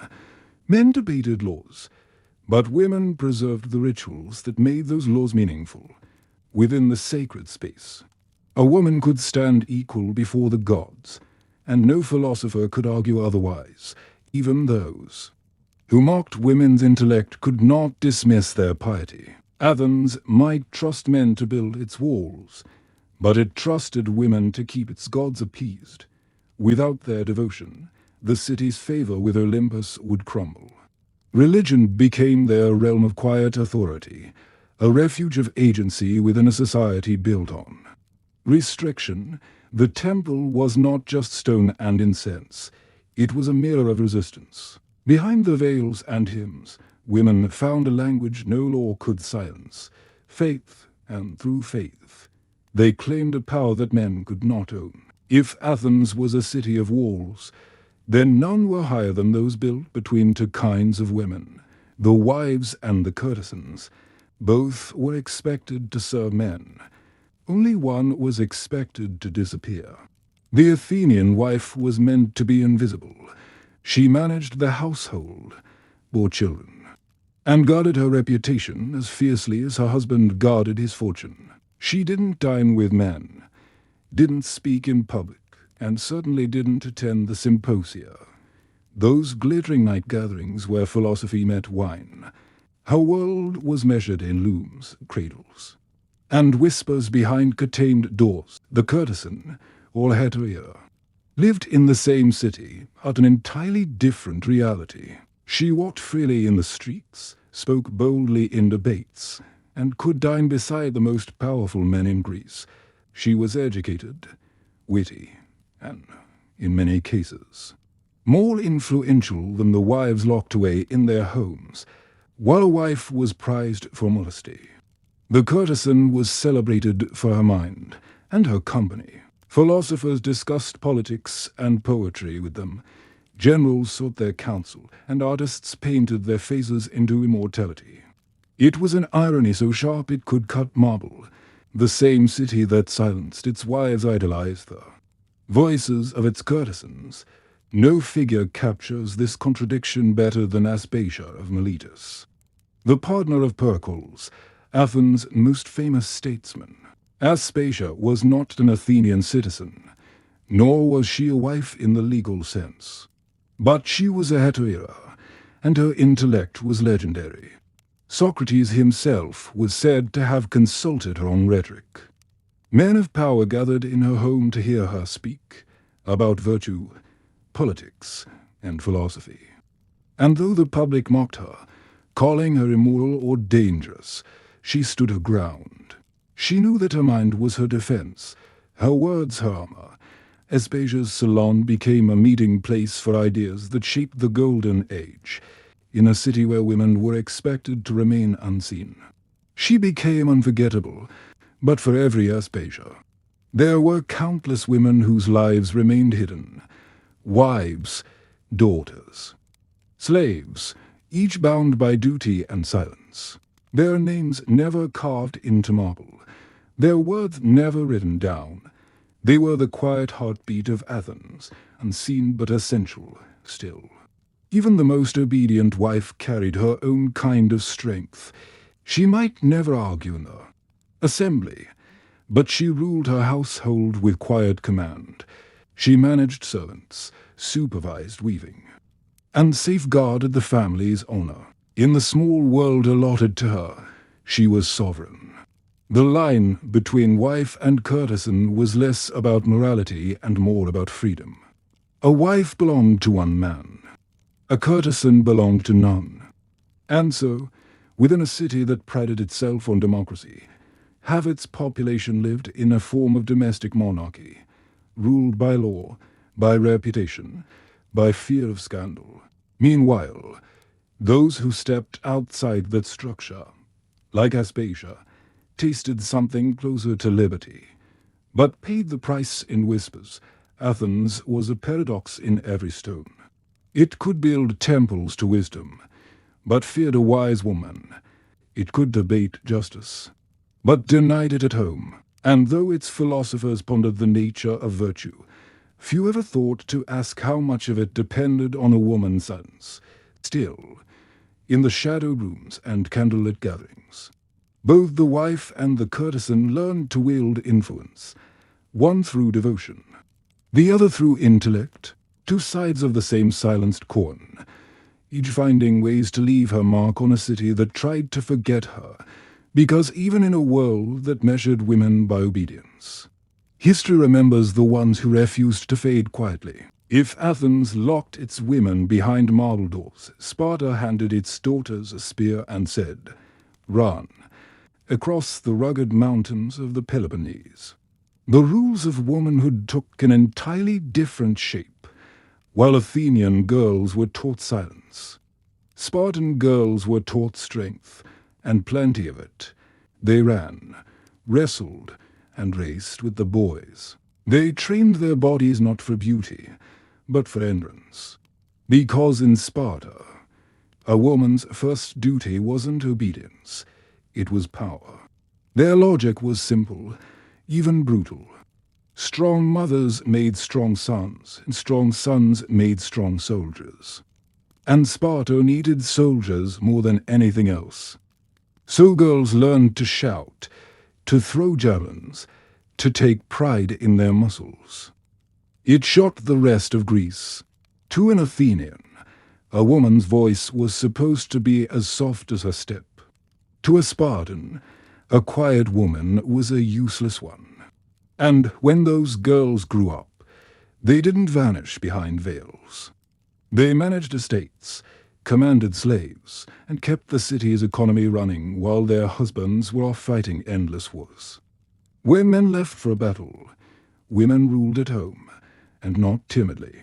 In fact, the saying went that Spartan women were the only ones in Greece who could give orders to men and not be laughed at. They owned land, a shocking thought in most of Greece, and some historians believe Spartan women controlled nearly 2/5 of the city as property. They could inherit wealth, pass it on to their children, and manage estates without male oversight. To Athens, this was chaos. To Sparta, it was practicality. Even their marriages broke the usual mold. Spartan weddings were short on ceremony and long on symbolism. A bride's hair was cut short. She was dressed like a man, and her husband would capture her, the strange reenactment meant to honor the harshness of Spartan life. Then, after the wedding, the husband often went back to live in the barracks. They would meet in secret, not live together full time. Love, like everything in Sparta, served the state first. But there was affection there too, fierce, proud affection. Spartan women were known for their sharp tongues and their sharper wit. When a mother handed her son his shield before battle, she'd say, "Come back with it," or on it, "No tears, no trembling, just pride." It wasn't cruelty. It was conviction, a belief that courage was the highest virtue, and that even a mother's love must bow before it. The rest of Greece couldn't decide whether to admire or despise these women. They called them bold, unseemly, even unnatural. But they also called them free. And freedom, in a world built on walls, was the rarest luxury of all. Spartan women didn't spend their lives hidden away. They danced publicly during festivals. Their songs filled with the same defiant spirit as their city. They spoke their minds before kings. And they raised daughters who would do the same. They didn't write philosophy. They lived it in every command, every choice, every fearless word. So when we talk about ancient womanhood, it's easy to fall into one story, the one Athens told, about obedience and silence. But history, as always, was bigger than that in Sparta. Women were not ghosts in the home. They were pillars of the state. They may not have ruled officially, but they ruled nonetheless through strength, through management, through sheer, undeniable presence It's fitting. Then, that centuries later, the phrase Spartan woman would come to mean not fragile or modest, but disciplined, defiant, and indomitable, because when the rest of Greece taught women to shrink, Sparta taught them to stand tall, and history never forgot that stance. Across the glittering Mediterranean, far from the marble courtyards of Greece, another civilization was writing a very different story about womanhood, a story written in gold, carved in limestone, and sealed beneath the eternal sun. This was Egypt, a land where the gods were both male and female, and so too was power. To an Athenian, the idea of a woman ruling a kingdom was laughable. To an Egyptian, it was history, and sometimes destiny. Egyptian women could own land, run businesses, and even take men to court, not as defendants, but as equals. Their marriages were contracts, not cages, and their property remained their own. Divorce. Entirely legal and not scandalous. If a husband mistreated his wife, she could leave him and take her dowry with her. To the Greeks, this was chaos. To the Egyptians, it was justice. And justice, in Egypt, had a name, Maat, the goddess of balance and truth. Every heart, every law, every ruler was measured against a feather. And because balance was sacred, women held a sacred place within it. Some of them rose even higher. They became queens, priestesses, and, in rare, astonishing cases, pharaohs. Take Hatshepsut, for instance. She ruled not behind a curtain or beside a throne, but on it. When her stepson was too young to rule, she took the reins of Egypt and never gave them back. She didn't hide her power, she doubled it. Statues depict her with the royal beard, the crook and flail, and the comb, commanding eyes of a true pharaoh. Her temples still stand, vast, elegant, defiant, as if to whisper through the centuries, yes, a woman can build a kingdom. Then came Nefertiti, the queen whose beauty became a symbol of divine perfection, but she was far more than a painted face on a limestone bust. She ruled beside Akhenaten during one of Egypt's most radical religious revolutions. Some scholars even believe she ruled alone for a time after his death, under another name. Hidden in plain sight, her legacy is proof that power, once given, was not easily taken back. And of course, Cleopatra, the last of the pharaohs, a woman who turned intellect into weaponry and charisma into empire. The Romans remembered her for her beauty, but those who read her letters remember her for her brilliance. She spoke 9 languages, commanded fleets, and ruled through strategy as much as charm. Even her enemies, Caesar and Antony, fell not to her lure, but to her ambition. Cleopatra's Egypt was a fading world, the final echo of a civilization that had once seen womanhood as divine reflection, not domestic duty, when she died. The age of the female pharaoh died with her, and the world slipped into darker centuries for her. Women's rights, but before that fall. Egypt had offered something rare in human history, a balance. Not equality as we define it today, but something deeper, a shared participation in the cosmic order. Men built pyramids, women preserved souls. Men ruled the army, women ruled inheritance. Together, they mirrored the gods who created them, sun and moon, sky and earth, life and death. Imperfect, unending symmetry. For the women of Athens or Rome, Egypt must have seemed like a dream, a world where a woman's voice could echo across stone, and her name could survive eternity. And as the Nile carried the reflection of its temples across the water, it carried something else too, the faint shimmer of what human civilization could be, when it dared to trust its daughters. As the empire of Egypt began to fade beneath the weight of new conquerors, another civilization was rising, one that would inherit its power but not its balance. Rome, a city of iron discipline, law, and ambition. A civilization that would conquer half the known world, yet lose something older, quieter, and more sacred along the way. For Rome, womanhood was no longer divine. It was duty, it was legacy, it was property. The early Romans prided themselves on their virtues, their manly virtue. Even the word virtue came from the, meaning man. To be good was to be strong, to command, to conquer. And where did that leave women? In the home, as symbols of purity and guardians of family honor. The Roman matron was idealized as modest, loyal, and silent. Her power was private. She influenced through lineage. Not law, a good Roman woman gave Rome good citizens, and that, in the eyes of the Republic, was her sacred duty. She was called the light of the home, but that light was meant to shine inward, never outward. Yet, behind those stoic walls, Roman women were anything but powerless. They inherited wealth, ran estates, and managed households that were practically small kingdoms in private. They shaped their husbands' decisions in public. They shaped their sons' ambitions. Rome might not have called it politics, but it was power nonetheless, subtle, patient, and often unrecorded, and some refused to remain subtle. By the late Republic, women of status began testing the limits of what they could do. They gathered in salons, supported political causes, and even influenced elections through family alliances.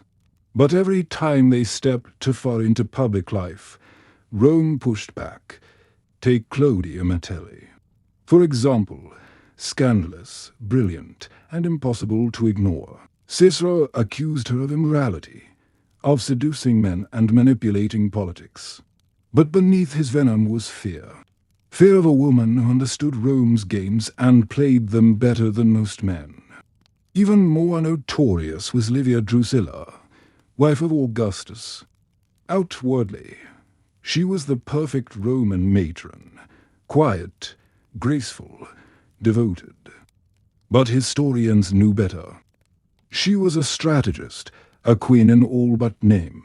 She maneuvered her sons and grandsons into power, shaped imperial policy, and essentially co-ruled Rome for decades. And yet, her legacy was rewritten, not as that of a ruler, but of a schemer. Because when a woman held power, history called it manipulation, religion, too. Lost its balance, the old gods of fertility, and the household shrank in importance as Rome's. Empire grew. The Vestal Virgins, 6 women sworn to chastity, became the last remnants of female sanctity. They kept the sacred flame of Vesta burning, symbol of Rome's eternal life. Their role was honored, but bound by purity. If that flame went out, or if a Vestal broke her vow, she was buried alive. A cruel metaphor for the world that worshipped women's virtue while fearing their humanity. Rome admired the goddesses of its mythology, Venus, Juno, Minerva, but it stripped the divine from the living women who mirrored them. Where Egypt had seen creation in balance, Rome saw hierarchy. And as the empire spread across continents, so too did that imbalance. By the time of the emperors, women could wield influence only through proximity to men, as wives, mothers, or mistresses of power. They were the whispers behind the throne, not the ones sitting on it. Still, some made the whisper sound like thunder. There was Agrippina the Younger, mother of Nero, who ruled Rome from behind her son's shadow until he had her killed. There was Julia Domna, philosopher and empress, who turned her court into a center of learning. And there was Fulvia, who led armies during the civil wars. Yes, a Roman woman leading soldiers into battle. Each of them was extraordinary, and each of them paid dearly for it. because Rome could forgive cruelty, corruption, and conquest, but not female ambition. The divine balance that Egypt had once embraced was gone. Womanhood had become a mirror for a man's virtue, not its equal partner. The goddess was still there, carved into marble, but she no longer walked among her people. And as Rome's empire began its slow decline, so too did the freedom of the women within it. When the temples fell and new faiths rose, womanhood would again be rewritten, this time in ink, in scripture, and in silence. But that, as the soft voice of history whispers, is a story for the next age.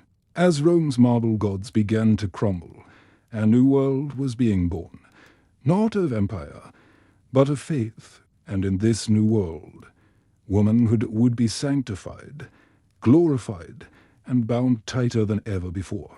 When Christianity first emerged, it was radical. It spoke to the poor, the enslaved, and yes, to women. It promised a kingdom not of this world, where the meek would inherit the earth and the last would be first, for women living under Rome's rigid patriarchy. This message was revolutionary. In the earliest Christian communities, women played real roles. They preached, hosted gatherings, and even led small congregations. The letters of Paul mentioned women like Phoebe, a deacon, Eunia, called out standing among the apostles, and Priscilla, who taught theology alongside her husband in those first fragile centuries. Before hierarchy hardened, the faith felt like a refuge, a place where the soul, not the gender, mattered. But as Christianity spread, so did control. The faith that began in hidden rooms and whispered prayers soon found itself in marble basilicas and imperial decrees, and power, as it always does, rewrote the rules. The Church began to mirror the empire it replaced, where Rome had emperors and senators. Christianity built bishops and patriarchs, and where the old gods had once been balanced between male and female, the new god stood alone, singular, masculine, absolute. The female divine disappeared, and in her place, a new ideal was born, the Virgin Mary. She was pure, merciful, and silent. She became everything a woman was meant to be, holy, obedient, and touched. In her image, the Church found both inspiration and control. Mary was venerated, but never imitated in power. She was the mother of God, but she never preached, never ruled, never wrote. Her holiness lay in her surrender. And that message echoed for centuries still. Christianity gave women something Rome never had, spiritual identity.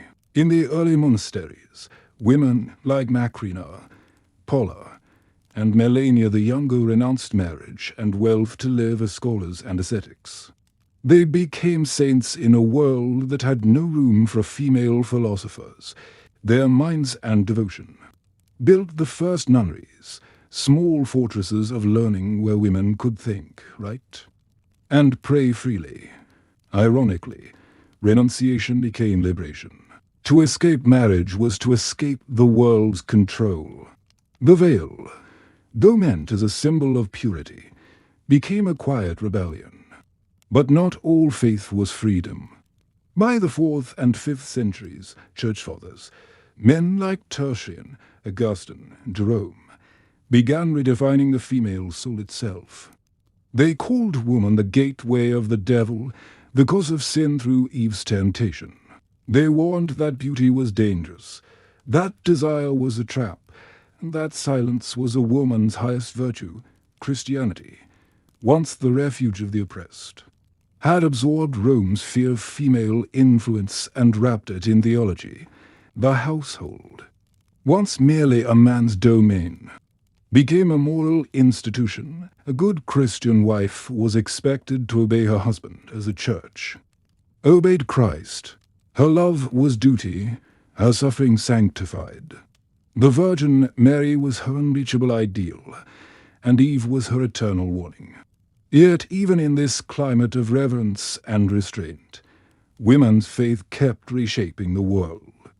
Saint Thecla, a follower of Paul, was said to have preached, healed, and defied persecution, a legend so powerful that the Church had to quietly erase her from official texts. Hildegard of Bingen, centuries later, would see visions of light and compose symphonies of theology, works that popes and emperors could not ignore, and Catherine of Siena, through letters alone, helped guide the papacy itself. Women's voices were never fully silenced. They simply changed. Frequency. When the pulpit was forbidden, they wrote visions. When authority was denied, they wielded prophecy. They learned to speak through mysticism, through dreams, through the language of divine inspiration, and so the Christian world grew on the labor of invisible saints.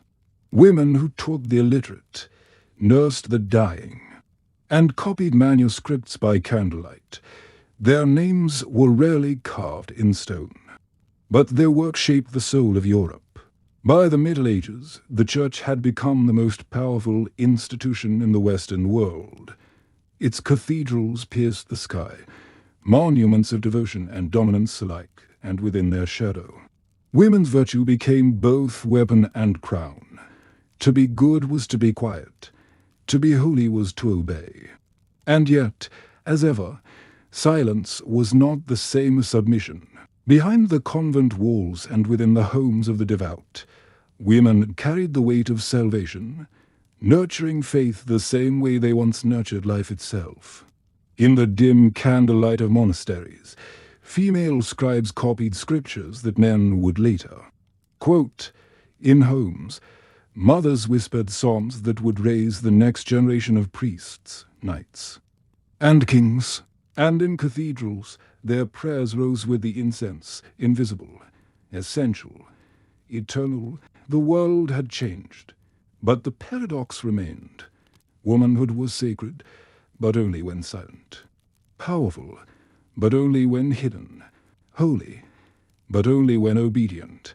And yet, beneath that veil of virtue, history was stirring again, because the same faith that bound women to purity also taught them to read, to think, to believe they had a soul equal before God, and that idea, fragile, forbidden, and divine, would one day crack the walls of obedience. The Middle Ages are often painted as a long slumber, 1,000 years of silence between Rome and the Renaissance, but inside that silence, something remarkable was happening.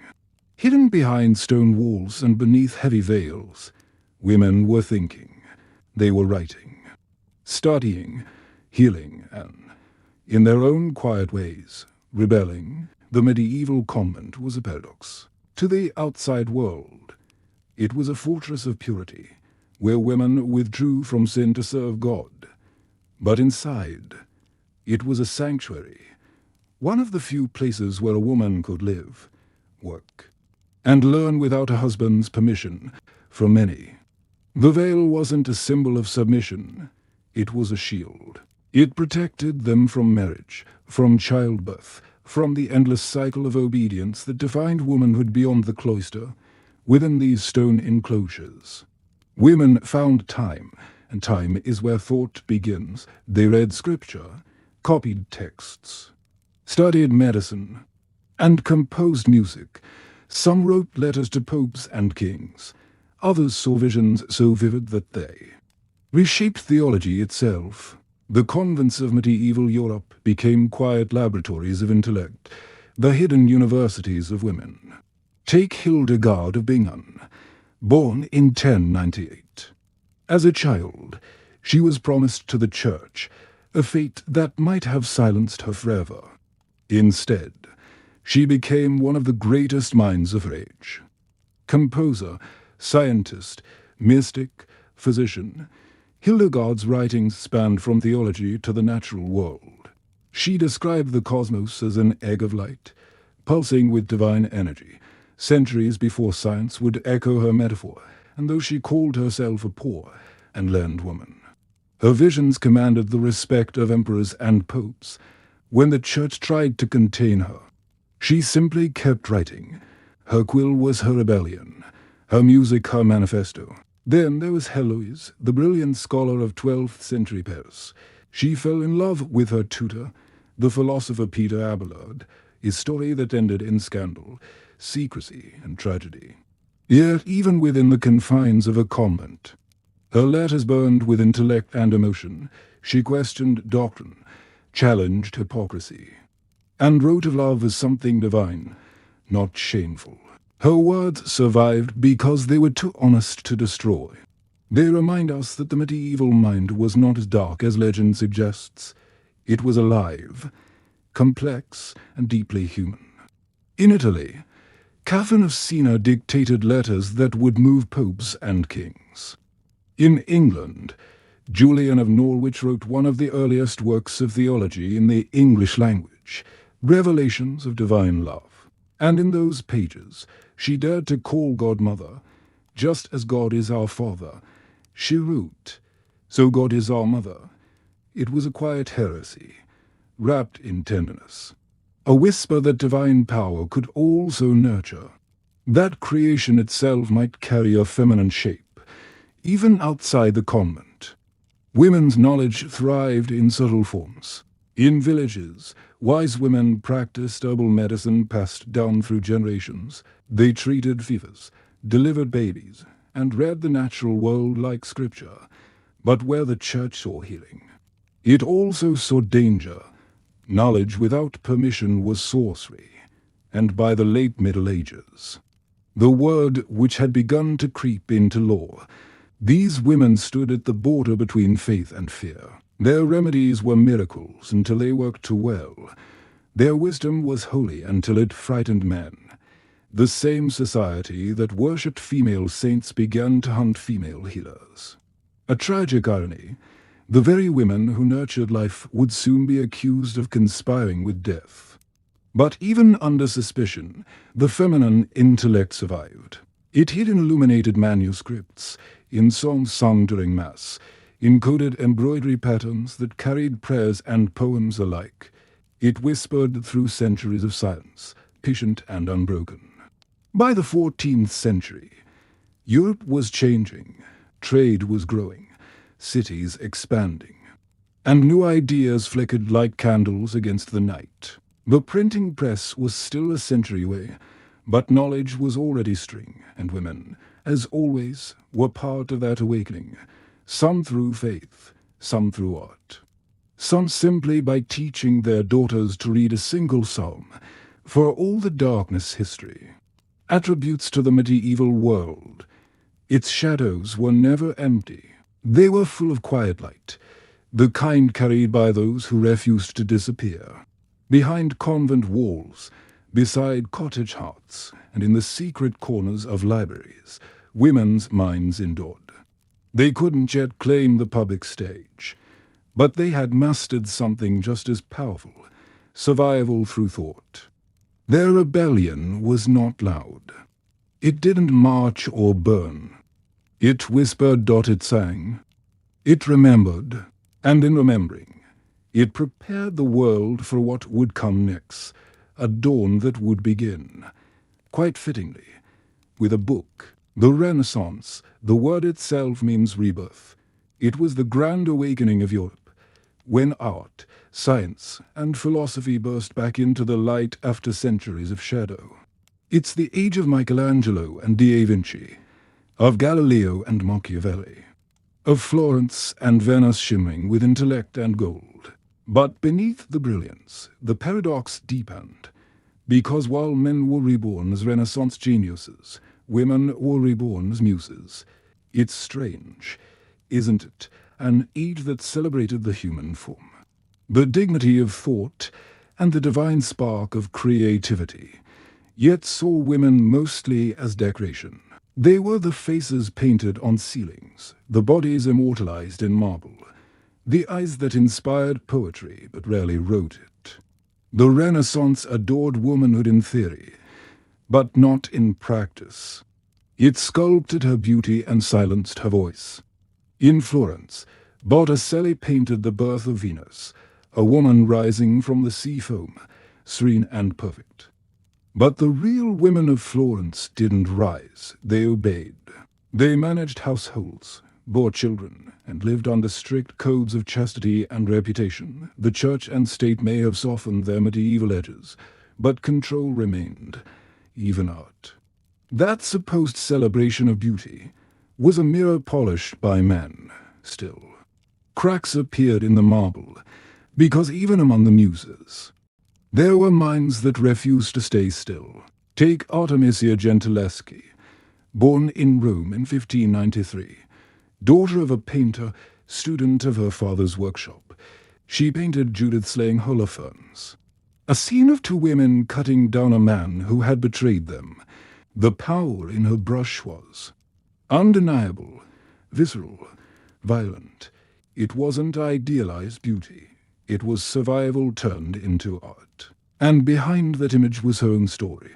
She had been assaulted by her tutor, fought for justice in court, and won. Her paintings became her testimony, every stroke a refusal to be defined by what was done to her. Artemisia was not a muse, she was a force. Then there was Sophonisba Anguissola, the court painter of Philip II of Spain. She painted herself not as a goddess, but as an artist, palette in hand, gaze calm and direct, in an era when women's portraits were meant to flatter, hers declared intelligence. Even Michelangelo praised her skill, but despite her talent, Sophonisba's fame faded quietly after her death. History simply wasn't ready to make room for her. Kind of genius. Meanwhile, in the drawing rooms of Venice, women like Veronica Franco wielded wit as their weapon. She was a poet and courtesan, educated, sharp-tongued, and unashamed. Her verses spoke of desire and dignity in the same breath. She wrote to men as equals, not ornaments, and for that she paid dearly, condemned by the Inquisition for the audacity of her intellect. Her beauty made her famous, but her words made her dangerous. It's easy to think of the Renaissance as a time of freedom, but for women, it was a gilded cage. They were idolized as Madonnas and seductresses, but rarely as thinkers. Their bodies were studied more than their books. The same culture that worshipped the Virgin Mary still burned midwives as witches. The same philosophers who debated the nature of the soul denied women its fullness. Yet in secret, they learned. In some households, daughters read the same classics as their brothers in convents. Nuns taught Latin and Greek, and in cities like Venice, a few bold women published under their own names, a miracle in itself. They were poets, scholars, translators, smuggling thought through the cracks of patriarchy. Their pens didn't just write. They chipped away at the stone. Even the art itself began to shift.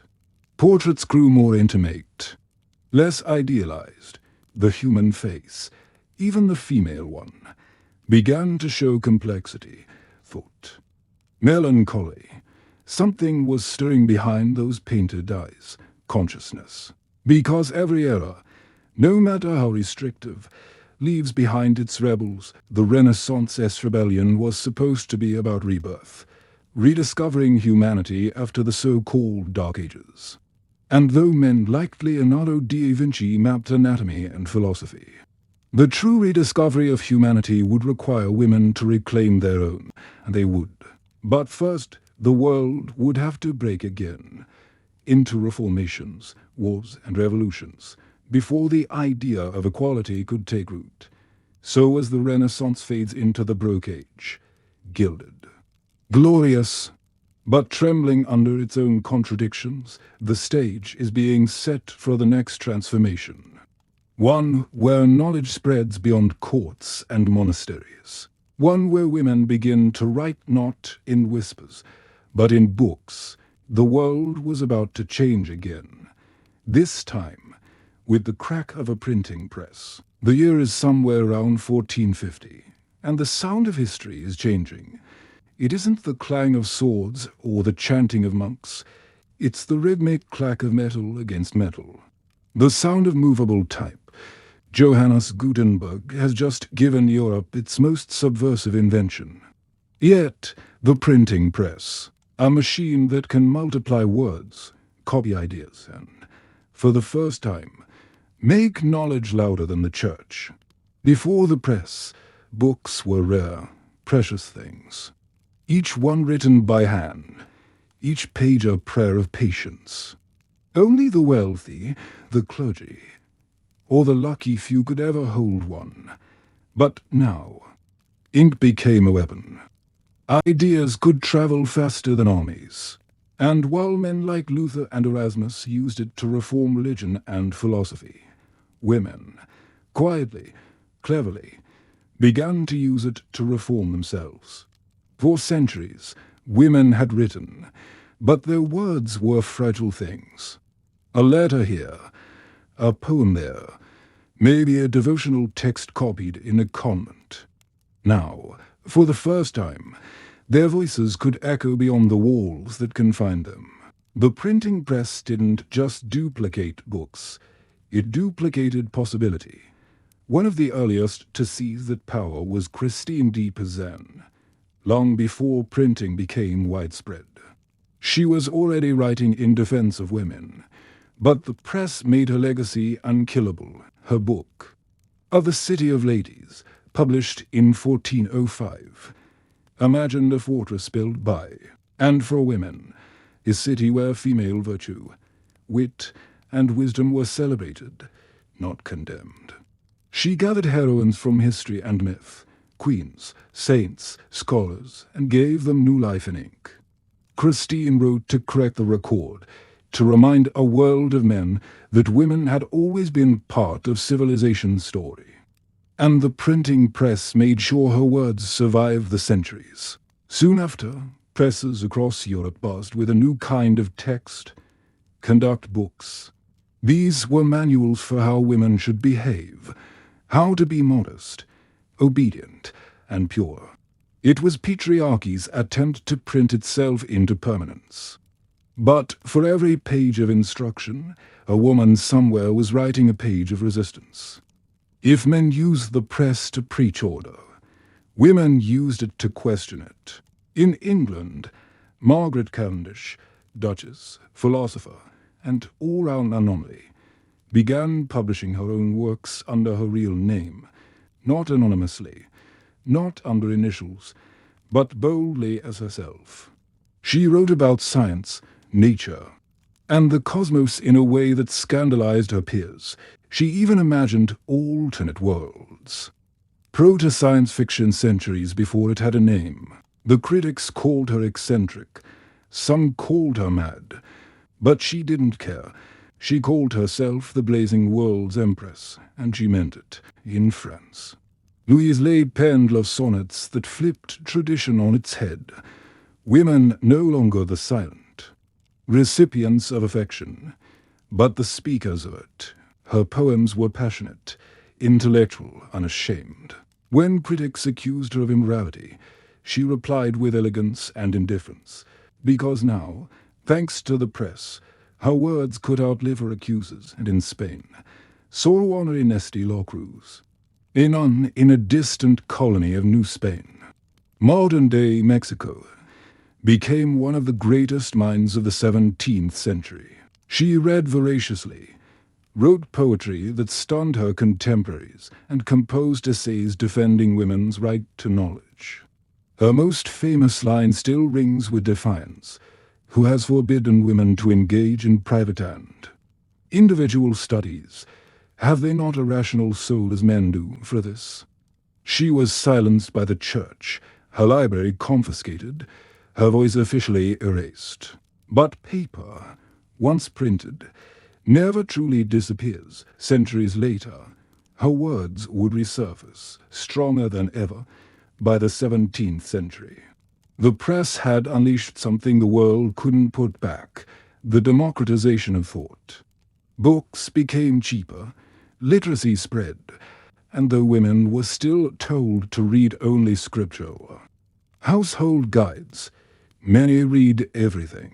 From philosophy to romance, from anatomy to astronomy, because curiosity, once awakened, doesn't obey rules. Coffeehouses and salons sprang up, places where men debated politics and art.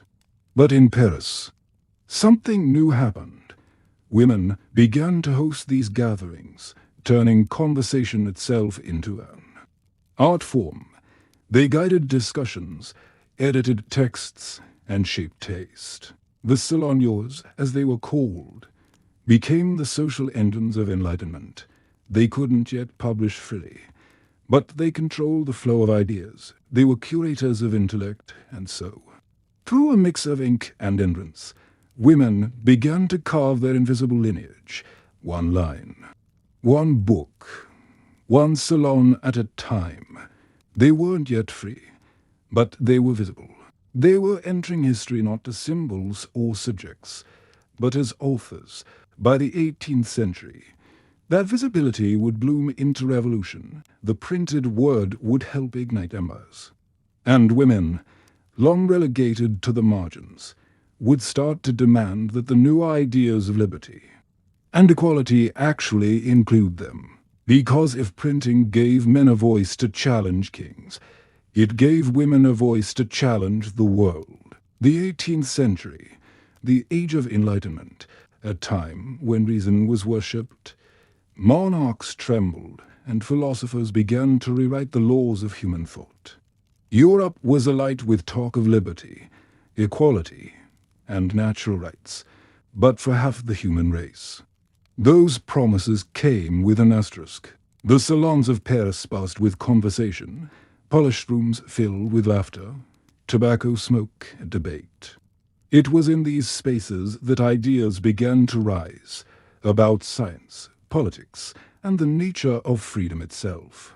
And while the names we remember are often Voltaire, Rousseau, Diderot, the architects of reason, it was women who built the rooms where those ideas were born.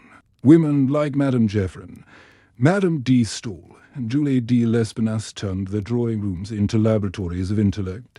They couldn't publish treatises, so they hosted them. They couldn't hold office, so they influenced those who did. And yet, when the storm of revolution came, the very freedom they had helped to spark refused to recognize them. The French Revolution shouted the language of equality louder than any event in history. Liberty, fraternity, words that echoed through every street of Paris, and women were there, marching alongside men, storming Versailles, demanding bread and justice. But when it came time to write the new constitution, their names were quietly left out. That didn't stop them from writing themselves in. Olympe de Gouges, a playwright and activist, published the Declaration of the Rights of Woman and of the Female Citizen in 1791. It mirrored the men's version almost word for word, except it dared to include women. She wrote, "Woman is born free and remains equal to man in rights." It should have been obvious. It was. Revolutionary, and for that revolution, she paid with her life. Executed by guillotine in 1793, her crime, having the courage to take Enlightenment logic seriously, across the Channel, in England. Mary Wollstonecraft picked up the same thread. Her vindication of the rights of woman was part fury, part philosophy. She didn't ask for charity or chivalry. She demanded reason. Strengthen the female mind by enlarging it, she wrote. And there will be an end to blind obedience. It was a call not just for education, but for dignity. For women to be treated as rational beings, not decorative ones. Her ideas would go on to inspire suffragists a century later, but in her own time, she was mocked as a hyena in petticoats, because to question men's monopoly on reason was to question the world itself. The Enlightenment loved to talk about universal rights, but those universals were, more often than not, written with a masculine quill.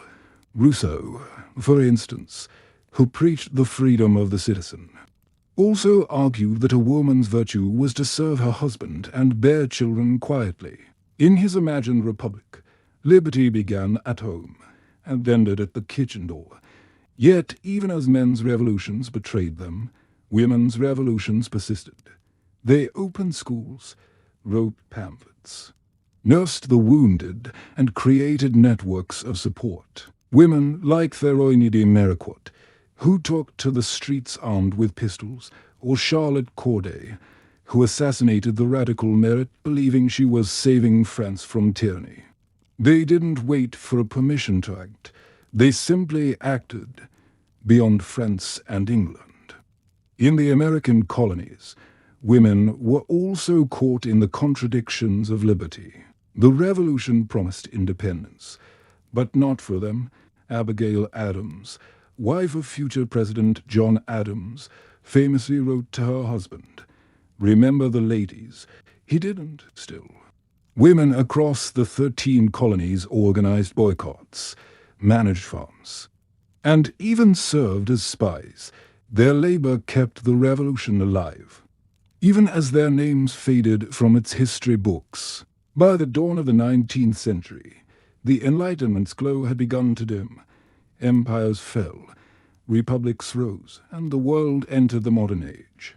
But the promise of equality remained unfinished. Women had stepped into the public sphere only to be told, once again, to step back. They had helped light the fire of liberty, and then watched it burn without them.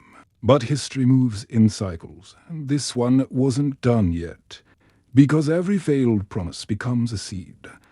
And the seeds of Olympe, Mary, and Abigail would take root in the decades to come, in classrooms, in factories, and eventually in the voting booth. The revolutions of men had shaken thrones. The revolutions of women would shake the very foundations of society. And soon, the world would no longer be able to ignore the sound of their voices, carried now not just by pamphlets or presses, but by crowds. The 19th century arrived like the sound of clanging metal. Steam hissed, wheels turned, and cities began to breathe, jokingly, loudly, endlessly. The world was being rebuilt by machines, and humanity was being remade with it. But among the smoke and soot, something else was rising, a new kind of woman. The Industrial Revolution didn't just change economies, it changed time itself. Work was no longer tied to the sun, but to the factory bell. Families that once lived and labored together in cottages were now separated. Fathers to the docks, sons to the mills, mothers and daughters to the looms. For women, the factory was both opportunity and oppression. It was the first time many of them earned wages, real money, for their labor. But it was also the first time their labor was measured, timed, and owned by someone else. Imagine the textile mills of Manchester or Lowell, the constant roar of looms, the smell of oil and sweat.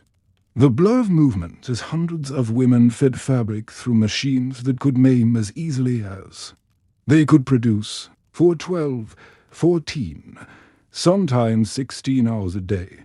They worked in conditions so loud they learned to read lips. They weren't employees, they were hands, interchangeable, replaceable, and expendable. And yet, those hands began to write history. In Lowell, Massachusetts, male girls, some as young as 12, began organizing strikes as early as the 1830s. They wrote poems and newsletters, demanding fair wages and decent hours. One wrote, "We are not the daughters of nobles, but the daughters of free men. We will not be slaves." Their rebellion wasn't just economic, it was existential. They had glimpsed independence, even if only through the cracks of the factory windows across the Atlantic. British women faced the same grim arithmetic. The mines of northern England employed women known as pit-brow lasses, who hauled coal in freezing darkness, faces blackened by soot. They were ridiculed for wearing trousers, practical, scandalous. and utterly necessary. Victorian society clutched its pearls. The women simply kept working. Because propriety doesn't pay rent. Meanwhile, middle-class women were living in a parallel universe, one filled with parlors, piano lessons, and a suffocating sense of moral duty. They were told they were the angels of the house, symbols of purity and domestic virtue. Their job was not to earn, but to inspire, to create a haven for the men returning from the real world. It was a gilded cage lined with lace and gilt. Even leisure became labor, moral, emotional, spiritual. The perfect wife didn't just keep her home, she maintained her husband's soul. But cracks began to form in this domestic mythology. Education reformers started to argue that an intelligent woman made a better mother and moral guide. It was a small step, framed in service of men, but it opened a door nonetheless. By mid-century, schools and colleges for women began to appear in Europe and America. Names like Emily Davies, Elizabeth Blackwell, and Mary Lyon challenged the idea that the female brain was fragile. Blackwell, the first woman to earn a medical degree in the U.S., recalled professors laughing as she walked into class. She simply took her seat and learned anyway. Beyond classrooms, the political winds were shifting too. Industrialization had created a new working class, and with it, new movements for justice. Women were there, sewing banners, organizing meetings and writing speeches. Often while balancing unpaid labor of home life.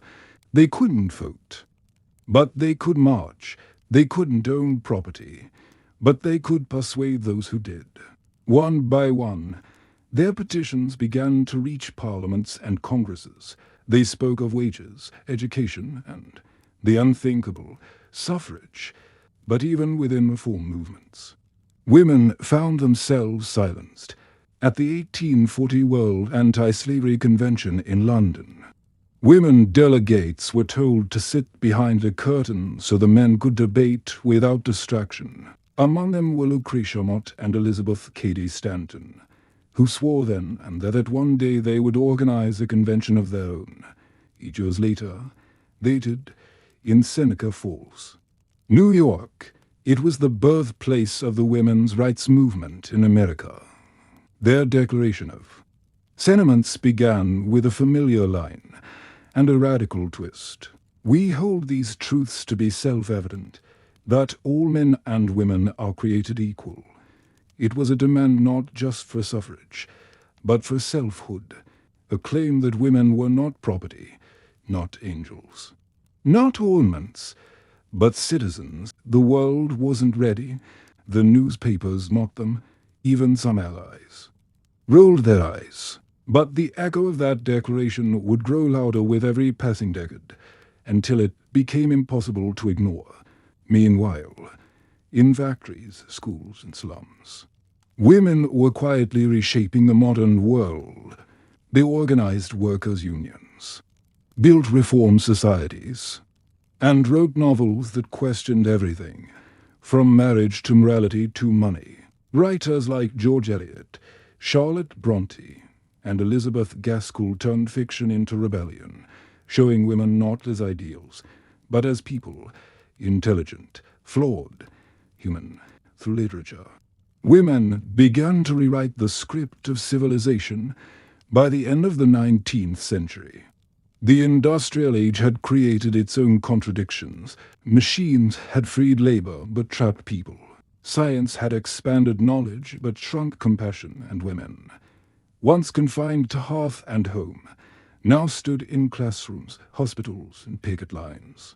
The world was changing faster than its morals could keep up, but change never waits for permission. The daughters of weavers, nurses, and teachers had tasted autonomy, and they were not about to give it back.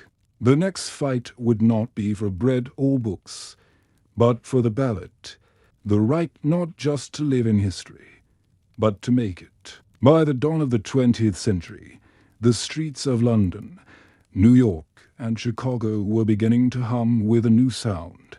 Not the roar of machines or carriages, but the synchronized footsteps of women marching for centuries. They had been told their voices belonged in the home, their words confined to lullabies and prayers. Now, those same voices were echoing through city squares and parliament halls. The age of suffrage had arrived, but it didn't begin with parades or banners. It began, as most revolutions do, with exhaustion. After decades of reform campaigns for education, for labor, for property rights, women were tired of asking for permission to exist within a system that refused to see them. They wanted the one thing that could not be patronized or granted as charity: political power. The right to vote was not just symbolic, it was oxygen. In Britain, the earliest suffragists, like Millicent Fawcett, believed in patience and persuasion. They wrote pamphlets, gave lectures, and met politely with lawmakers. But as decades passed with little progress, a younger, more restless generation emerged, led by Emmeline Pankhurst and her daughters, Christabel and Sylvia. They called themselves the suffragettes, and they had no interest in waiting quietly. Their motto was simple: deeds, not words. They smashed windows, chained themselves to railings, interrupted political meetings, and went on hunger strikes when imprisoned. Newspapers called them hysterical. The government called them criminals. History would call them pioneers when police dragged suffragettes through the streets. Cameras captured their defiance. For every insult hurled, 1,000 sympathizers awoke. The image of respectable women being beaten for demanding democracy shocked the world, and that shock became fuel. In the United States, the movement was equally fierce, but far more fragmented. Leaders like Susan B. Anthony and Elizabeth Cady Stanton had fought since the mid-19th century, building the foundation for what became the National American Woman Suffrage Association. Their speeches echoed across the country, connecting the right to vote with the broader ideals of freedom and equality. But even within their ranks, tension simmered between those who sought gradual reform and those who wanted revolution, between white activists and the black women they often excluded. Ida B. Wells, Mary Church Terrell, and Sojourner Truth refused to be silenced by racism within the suffrage movement itself. Truth's legendary question, "Ain't I a woman?" still lingers in the air, a reminder that equality divided is equality denied. While many suffragists fought for universal suffrage, what they often meant was universal for us. Yet it was black women's persistence that made the movement whole. Their courage at marches, their words in newspapers, their organizing in churches. The suffrage battle was not fought in isolation. It unfolded amid a century of social upheaval. Industrial unrest, world wars, and the collapse of old empires. When World War I erupted in 1914, suffragists across Europe faced a choice: continue their protests or redirect their energy toward the war effort. Many, including Emmeline Pankhurst, chose patriotism, arguing that by serving their nations, women would prove their worth as citizens, and they did. Women filled factories, hospitals, and offices. They drove ambulances under shell fire, produced ammunition, and ran farms while men fought in the trenches. When the war ended, governments could no longer pretend that women were too delicate for politics. They had kept civilization running, and for that, the ballot was finally theirs, at least partially, in 1918. British women over 30 who met property qualifications gained the right to vote. 10 years later, full equality followed. In the United States, the 19th Amendment was ratified in 1920 after a grueling, decades-long struggle. When Tennessee became the final state to ratify it, the deciding vote came from a young legislator who had received a note from his mother urging him to be a good boy. With that, Over 20 million American women were enfranchised. History had shifted, by a single letter and a mother's voice. But the story didn't end in celebration. The new century brought fresh challenges. Voting was not the same as equality. Many women of color, especially in the American South, were still blocked by racist laws that would take another half-century to dismantle. Working class women faced exploitation in factories and farms. And though suffrage had won the right to speak, society still wasn't quite ready to listen. Even so, something irreversible had begun. Once women entered the public sphere, they never left.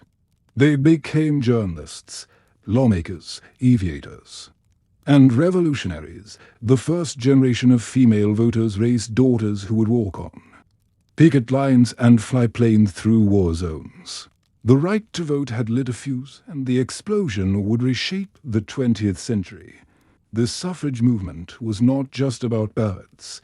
It was about visibility. The right to exist in full view of history. And as the 1900s roared into life, women were no longer whispering behind curtains or writing in secret diaries. They were marching in streets, standing on podiums, and refusing to apologize for their presence. Their voices, once faint as a lullaby, had become the sound of progress itself. The world was moving into an age of radios, airplanes, and revolutions, but the question of gender, of equality, work, and identity was only beginning to unfold. The next battles would not be for votes, but for autonomy, the right to choose one's path, body, and destiny. When the First World War ended, the world stumbled out of its trenches like a man waking from a nightmare.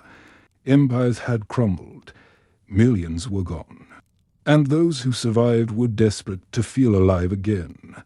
The 1920s didn't begin with peace, it began with noise, jazz, cars, radio static, the clinking of cocktail glasses in underground bars. And in the middle of it all stood the flapper, a woman who seemed to have stepped out of the ashes of history, determined never to go back.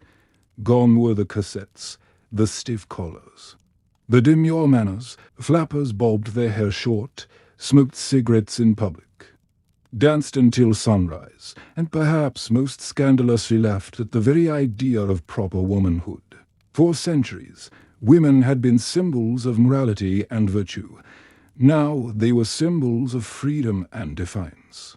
If the suffragettes had fought for the right to speak, flappers were here to say whatever they wanted. The war had shattered old illusions. Men had seen death up close. Women had kept society functioning while they fought, and both had lost their faith in the promises of the old world. The Roaring Twenties, with all its glamour and recklessness, was a collective exhaler decade that glittered like champagne, but burned like gin, in cities like New York, Paris, and Berlin. Women entered the workforce in unprecedented numbers. Typewriters clacked under their fingers. Art Deco offices filled with the scent of perfume and paper ink. The new woman wasn't content with simply being free. She wanted to live. She read Freud and Fitzgerald, drove her own car, and took lovers without apology. The moral guardians of society panicked. Of course, newspapers called the flapper generation lost, but the truth was they were finally found. Still, beneath the feathers and jazz, there was something fragile about the decade. It was a rebellion built on borrowed time. The Great Depression was waiting just round the corner, and when it came, it swept away the glitter like sand in the tide. The 1930s brought breadlines, unemployment, and the slow return of fear. Governments tightened, industries collapsed, and millions were left wondering if freedom had been a brief dream. In Germany and Italy, the promise of progress curdled into dictatorship. Women who had danced in nightclubs now found themselves expected to fill national duties. Mothers of soldiers, symbols of purity, tools of propaganda. Hitler's regime, for example, celebrated kinder, Kutch, Kirk, children, kitchen, church, as a woman's holy trinity. The state awarded medals to mothers who bore many children, while punishing those who sought independence. Across Europe, feminism was silenced under the weight of nationalism. The same women who had marched for freedom were now told their highest calling was to serve the fatherland. But in other corners of the world, the flame still flickered.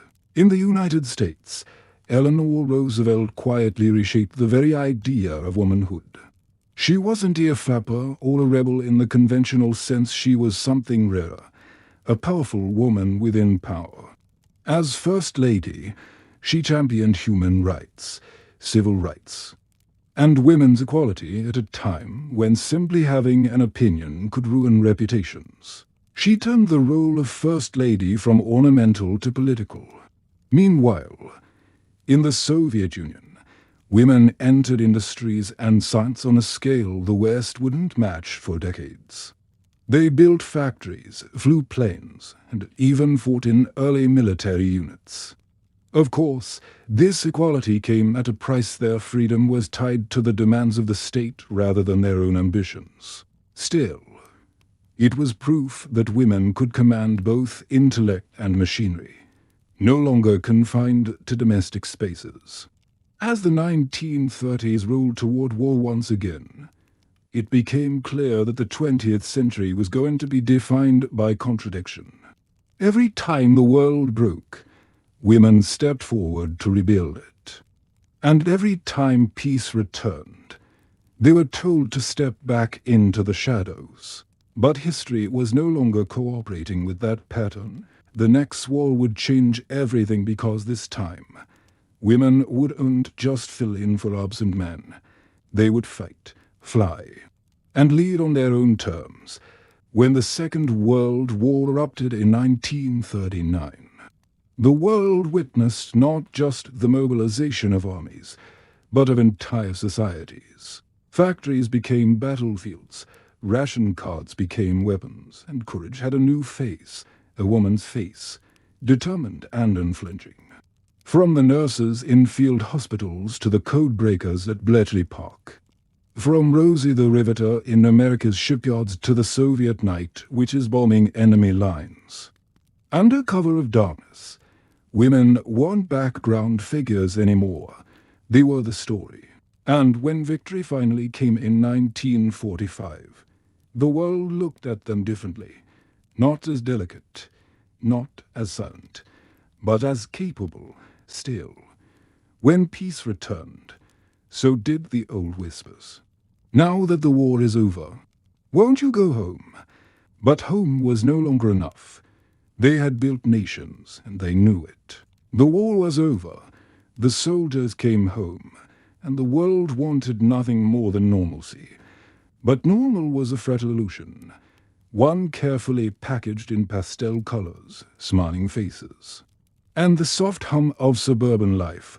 The 1950s were sold as an era of perfection. Television shows, beamed images of cheerful housewives vacuuming spotless living rooms, children in neat sweaters, and husbands who came home from work to a roast dinner and a kiss at the door. It was, in essence, a dream, one mass-produced in magazines and sitcoms. But behind those picket fences, millions of women were quietly suffocating. During World War II, they had welded steel, flown planes, run factories, and managed entire cities. They'd proven, beyond any doubt, that they could do everything men could do, and often better. Yet when the war ended, they were told, politely but firmly, to hand their tools back. Thank you for your service. Now, back to the kitchen. Government propaganda shifted almost overnight. The same posters that once encouraged women to join the workforce now urged them to stay home and nurture families. Newspapers wrote that a woman's true fulfillment lay in being a wife and mother. The universities filled with returning veterans, while women were quietly edged out, and in corporate offices. Female workers were demoted to secretarial roles. On paper, it was peace. In reality, it was repression dressed in pearls. Inside those immaculate homes, an invisible ache began to spread. A question whispered into the silence of mid-afternoon. Is this all? That question would become the spark that ignited an entire revolution. Writers like Betty Friedan began to give that nameless emptiness a voice. Her book, The Feminine Mystique, published in 1963, became a lightning bolt across America. She described what she called the problem that has no name, the deep dissatisfaction women felt despite having everything society told them they should want. It wasn't that they hated their families or homes. It was that they weren't allowed to exist beyond them. And when Friedan's words hit shelves, thousands of women realized they weren't alone. The 1960s weren't just about rock and roll and rebellion. They were about rediscovery. Women began to question not just their roles, but the entire structure of society that defined those roles. Why were men the decision-makers, the lawmakers, the breadwinners, while women were told to be content with domesticity? Why did a husband need to sign for a woman's credit card or loan? Why did birth control, that simple tool of bodily autonomy, remain a political battlefield? The world was changing fast. Civil rights movements, anti-war protests, student uprisings. And women were at the heart of it all, from Gloria Steinem, who transformed journalism into activism, to Angela Davis, who connected feminism with race and class, to countless unnamed women who marched, organized, and spoke up for the first time. This was no longer just about equality at home. It was about liberation everywhere. This period, known as the second wave of feminism, demanded far more than the right to vote or work. It demanded the right to live fully, to choose careers, control reproduction, define sexuality, and challenge laws that reduced women to dependence. And perhaps most importantly, it demanded to be heard, loudly, unapologetically, and on their own terms. Still, the backlash came fast. Television pundits warned that feminism would destroy the family. Politicians called it unpatriotic. Some even argued that feminism made women unhappy, as if happiness were found only in silence. But there was no going back. Once a generation of women looked beyond the kitchen window and saw the world. They refused to shrink again. The 1960s and 70s became a battlefield of ideas, universities filled with protests. Magazines became manifestos. Workplaces faced lawsuits for discrimination, and legislation began to catch up, slowly, imperfectly, but unmistakably. In 1963, the Equal Pay Act was passed in the U.S. In 1972, Title expanded gender discrimination in education, and in 1973, the Roe v. Wade decision established a woman's right to make choices about her own body. A ruling that would ignite decades of political and moral debate.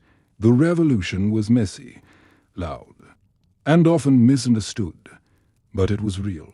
And though it would take decades more to ripple across the globe, the 1950s illusion of perfect womanhood was shattered for good. The housewives of yesterday had become the activists, authors, and leaders of tomorrow. Behind every feminist rally poster, every legal reform, and every whispered conversation between friends in a coffee shop, there was a single, unshakable truth taking root. Women were no longer asking for permission to exist. They were claiming the right to define existence itself. The 1970s arrived with a kind of raw, electric charge in the air, a sense that something was breaking, or perhaps finally breaking free. The world was changing too fast to catch its breath. Music was louder, clothes were brighter, and the conversations were deeper. This was the decade when women stopped being polite about their revolution. The marches grew larger, the slogans sharper, and the patience thinner. The second wave of feminism, born from frustration in the suburbs, had become a global movement. Women were demanding equal pay, childcare, education, reproductive rights, and representation, not as luxuries, but as necessities. They didn't want to simply be included in a man's world. They wanted to reshape the world entirely. Across America and Europe, consciousness-raising groups met in living rooms, campuses, and cafes. They weren't just discussing laws or politics. They were dissecting daily life itself. The way language, fashion, movies, and even jokes reinforced centuries of hierarchy. They coined phrases that would echo through generations. The personal is political. Sisterhood is powerful. This was the moment when feminism began looking inward, asking not only how women were oppressed, but why they had been taught to accept it for so long. But even as the movement spread, cracks began to show. Many early feminist leaders, often white, middle-class women, were criticized for ignoring the struggles of others. Black, Latina, Asian, and indigenous women pointed out that their fight wasn't just against sexism, but against racism, poverty, and colonial legacies for them. Gender was only one layer of a much larger battle. Out of this came a new vocabulary, intersectionality, coined decades later by scholar Kimberl Crenshaw, but born from lived experience in these earlier years. It meant that freedom for one group meant nothing if others were left behind. In the same decade, lesbian and queer feminists carved their own space within the movement. Refusing to hide or be marginalized, they argued that liberation could not exist without sexual freedom. That love itself was a political act when society tried to legislate who you could be. The fight for women's rights became inseparable from the fight for identity. Meanwhile, the backlash was brewing. The 1970s saw the rise of conservative voices warning that feminism was destroying the moral fabric of society. Religious leaders denounced reproductive rights as sinful. Politicians painted feminists as radicals, bro-burners, and man-haters. Television hosts joked that women's libers just needed a good husband. The movement's most determined opponent emerged in the form of Phyllis Schlafly, a conservative activist who led the campaign against the Equal Rights Amendment era. She claimed it would destroy the family and send women into combat, arguments that resonated with millions of traditional homemakers. And in 1982, after a decade of debate, the era failed to be ratified. It was a bitter reminder that progress could be delayed, even after decades of struggle. Yet, feminism didn't fade. It evolved. The 1980s brought new icons, powerful, outspoken women who stormed into spaces once considered untouchable. Margaret Thatcher became Britain's first female prime minister. Indira Gandhi returned as India's leader. Geraldine Farrow ran for US vice president. And in pop culture, women like Madonna blurred the line between empowerment and controversy, using sexuality not as submission, but as control. Feminism was no longer confined to protests and policy. It had entered music, fashion, film, and art. It was messy, contradictory, and unstoppable. But the paradox was clear. Women were visible as never before, yet inequality persisted in subtle, corporate, and cultural forms by the 1990s. A new generation was rising, one raised on rock music, rebellion, and riot grrrl signs.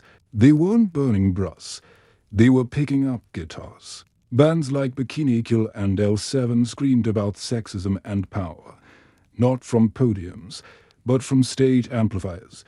This became known as third-wave feminism, a wave defined by individualism, diversity, and a refusal to be boxed in by ideology. Women embraced lipstick, high heels, and punk rock because empowerment, they said, meant choice. They celebrated being loud, complex, and contradictory. You could wear a dress and still be a feminist. You could be a mother and a CEO.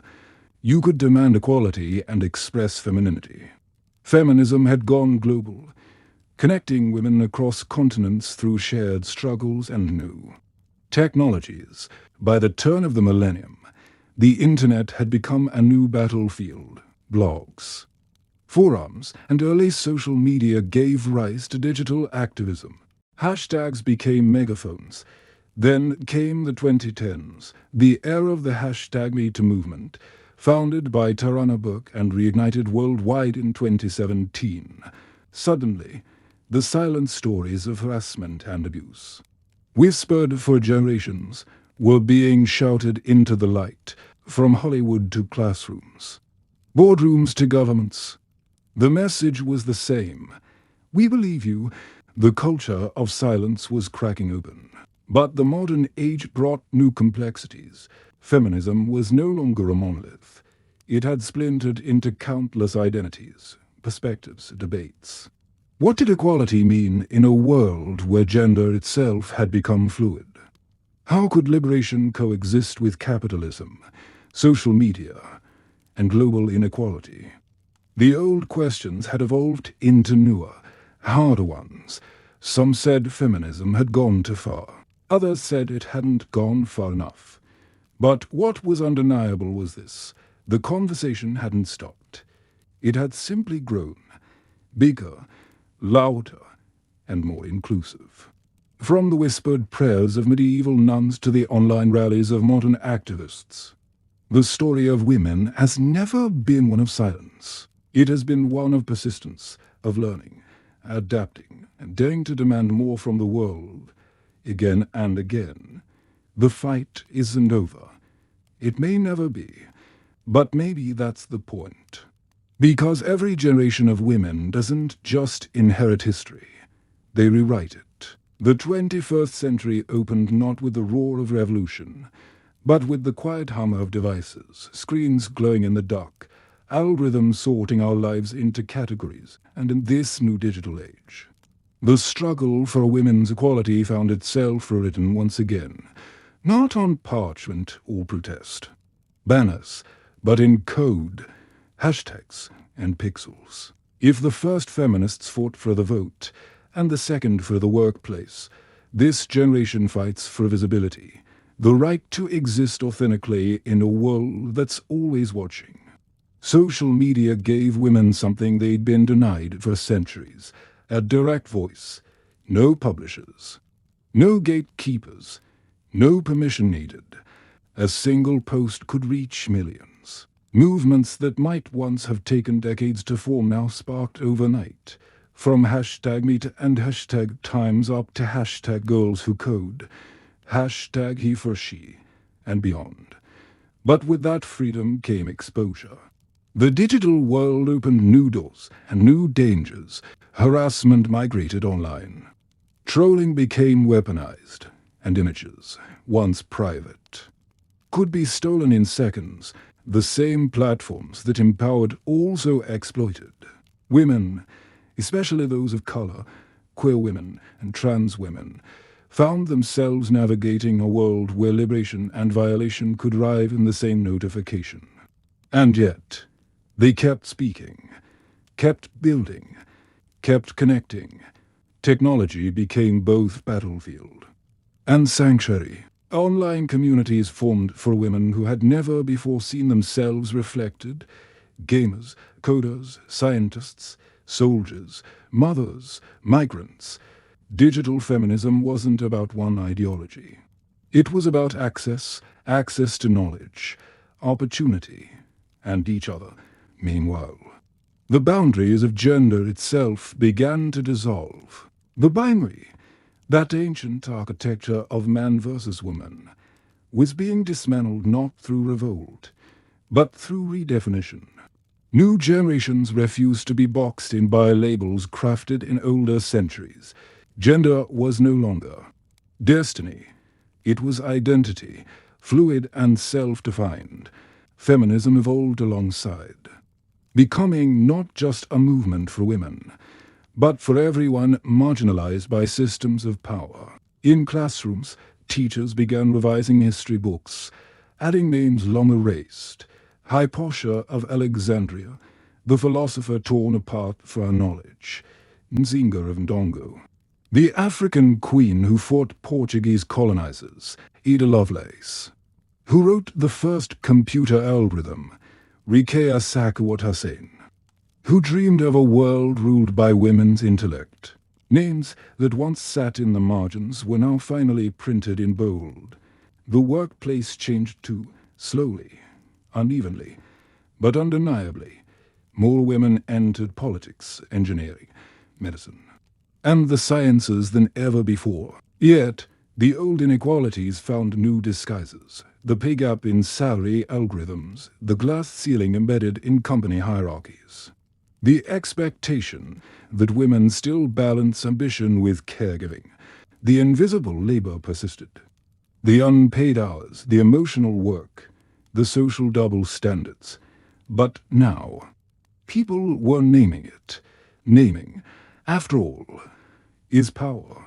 And for centuries, power has come from those who write the story.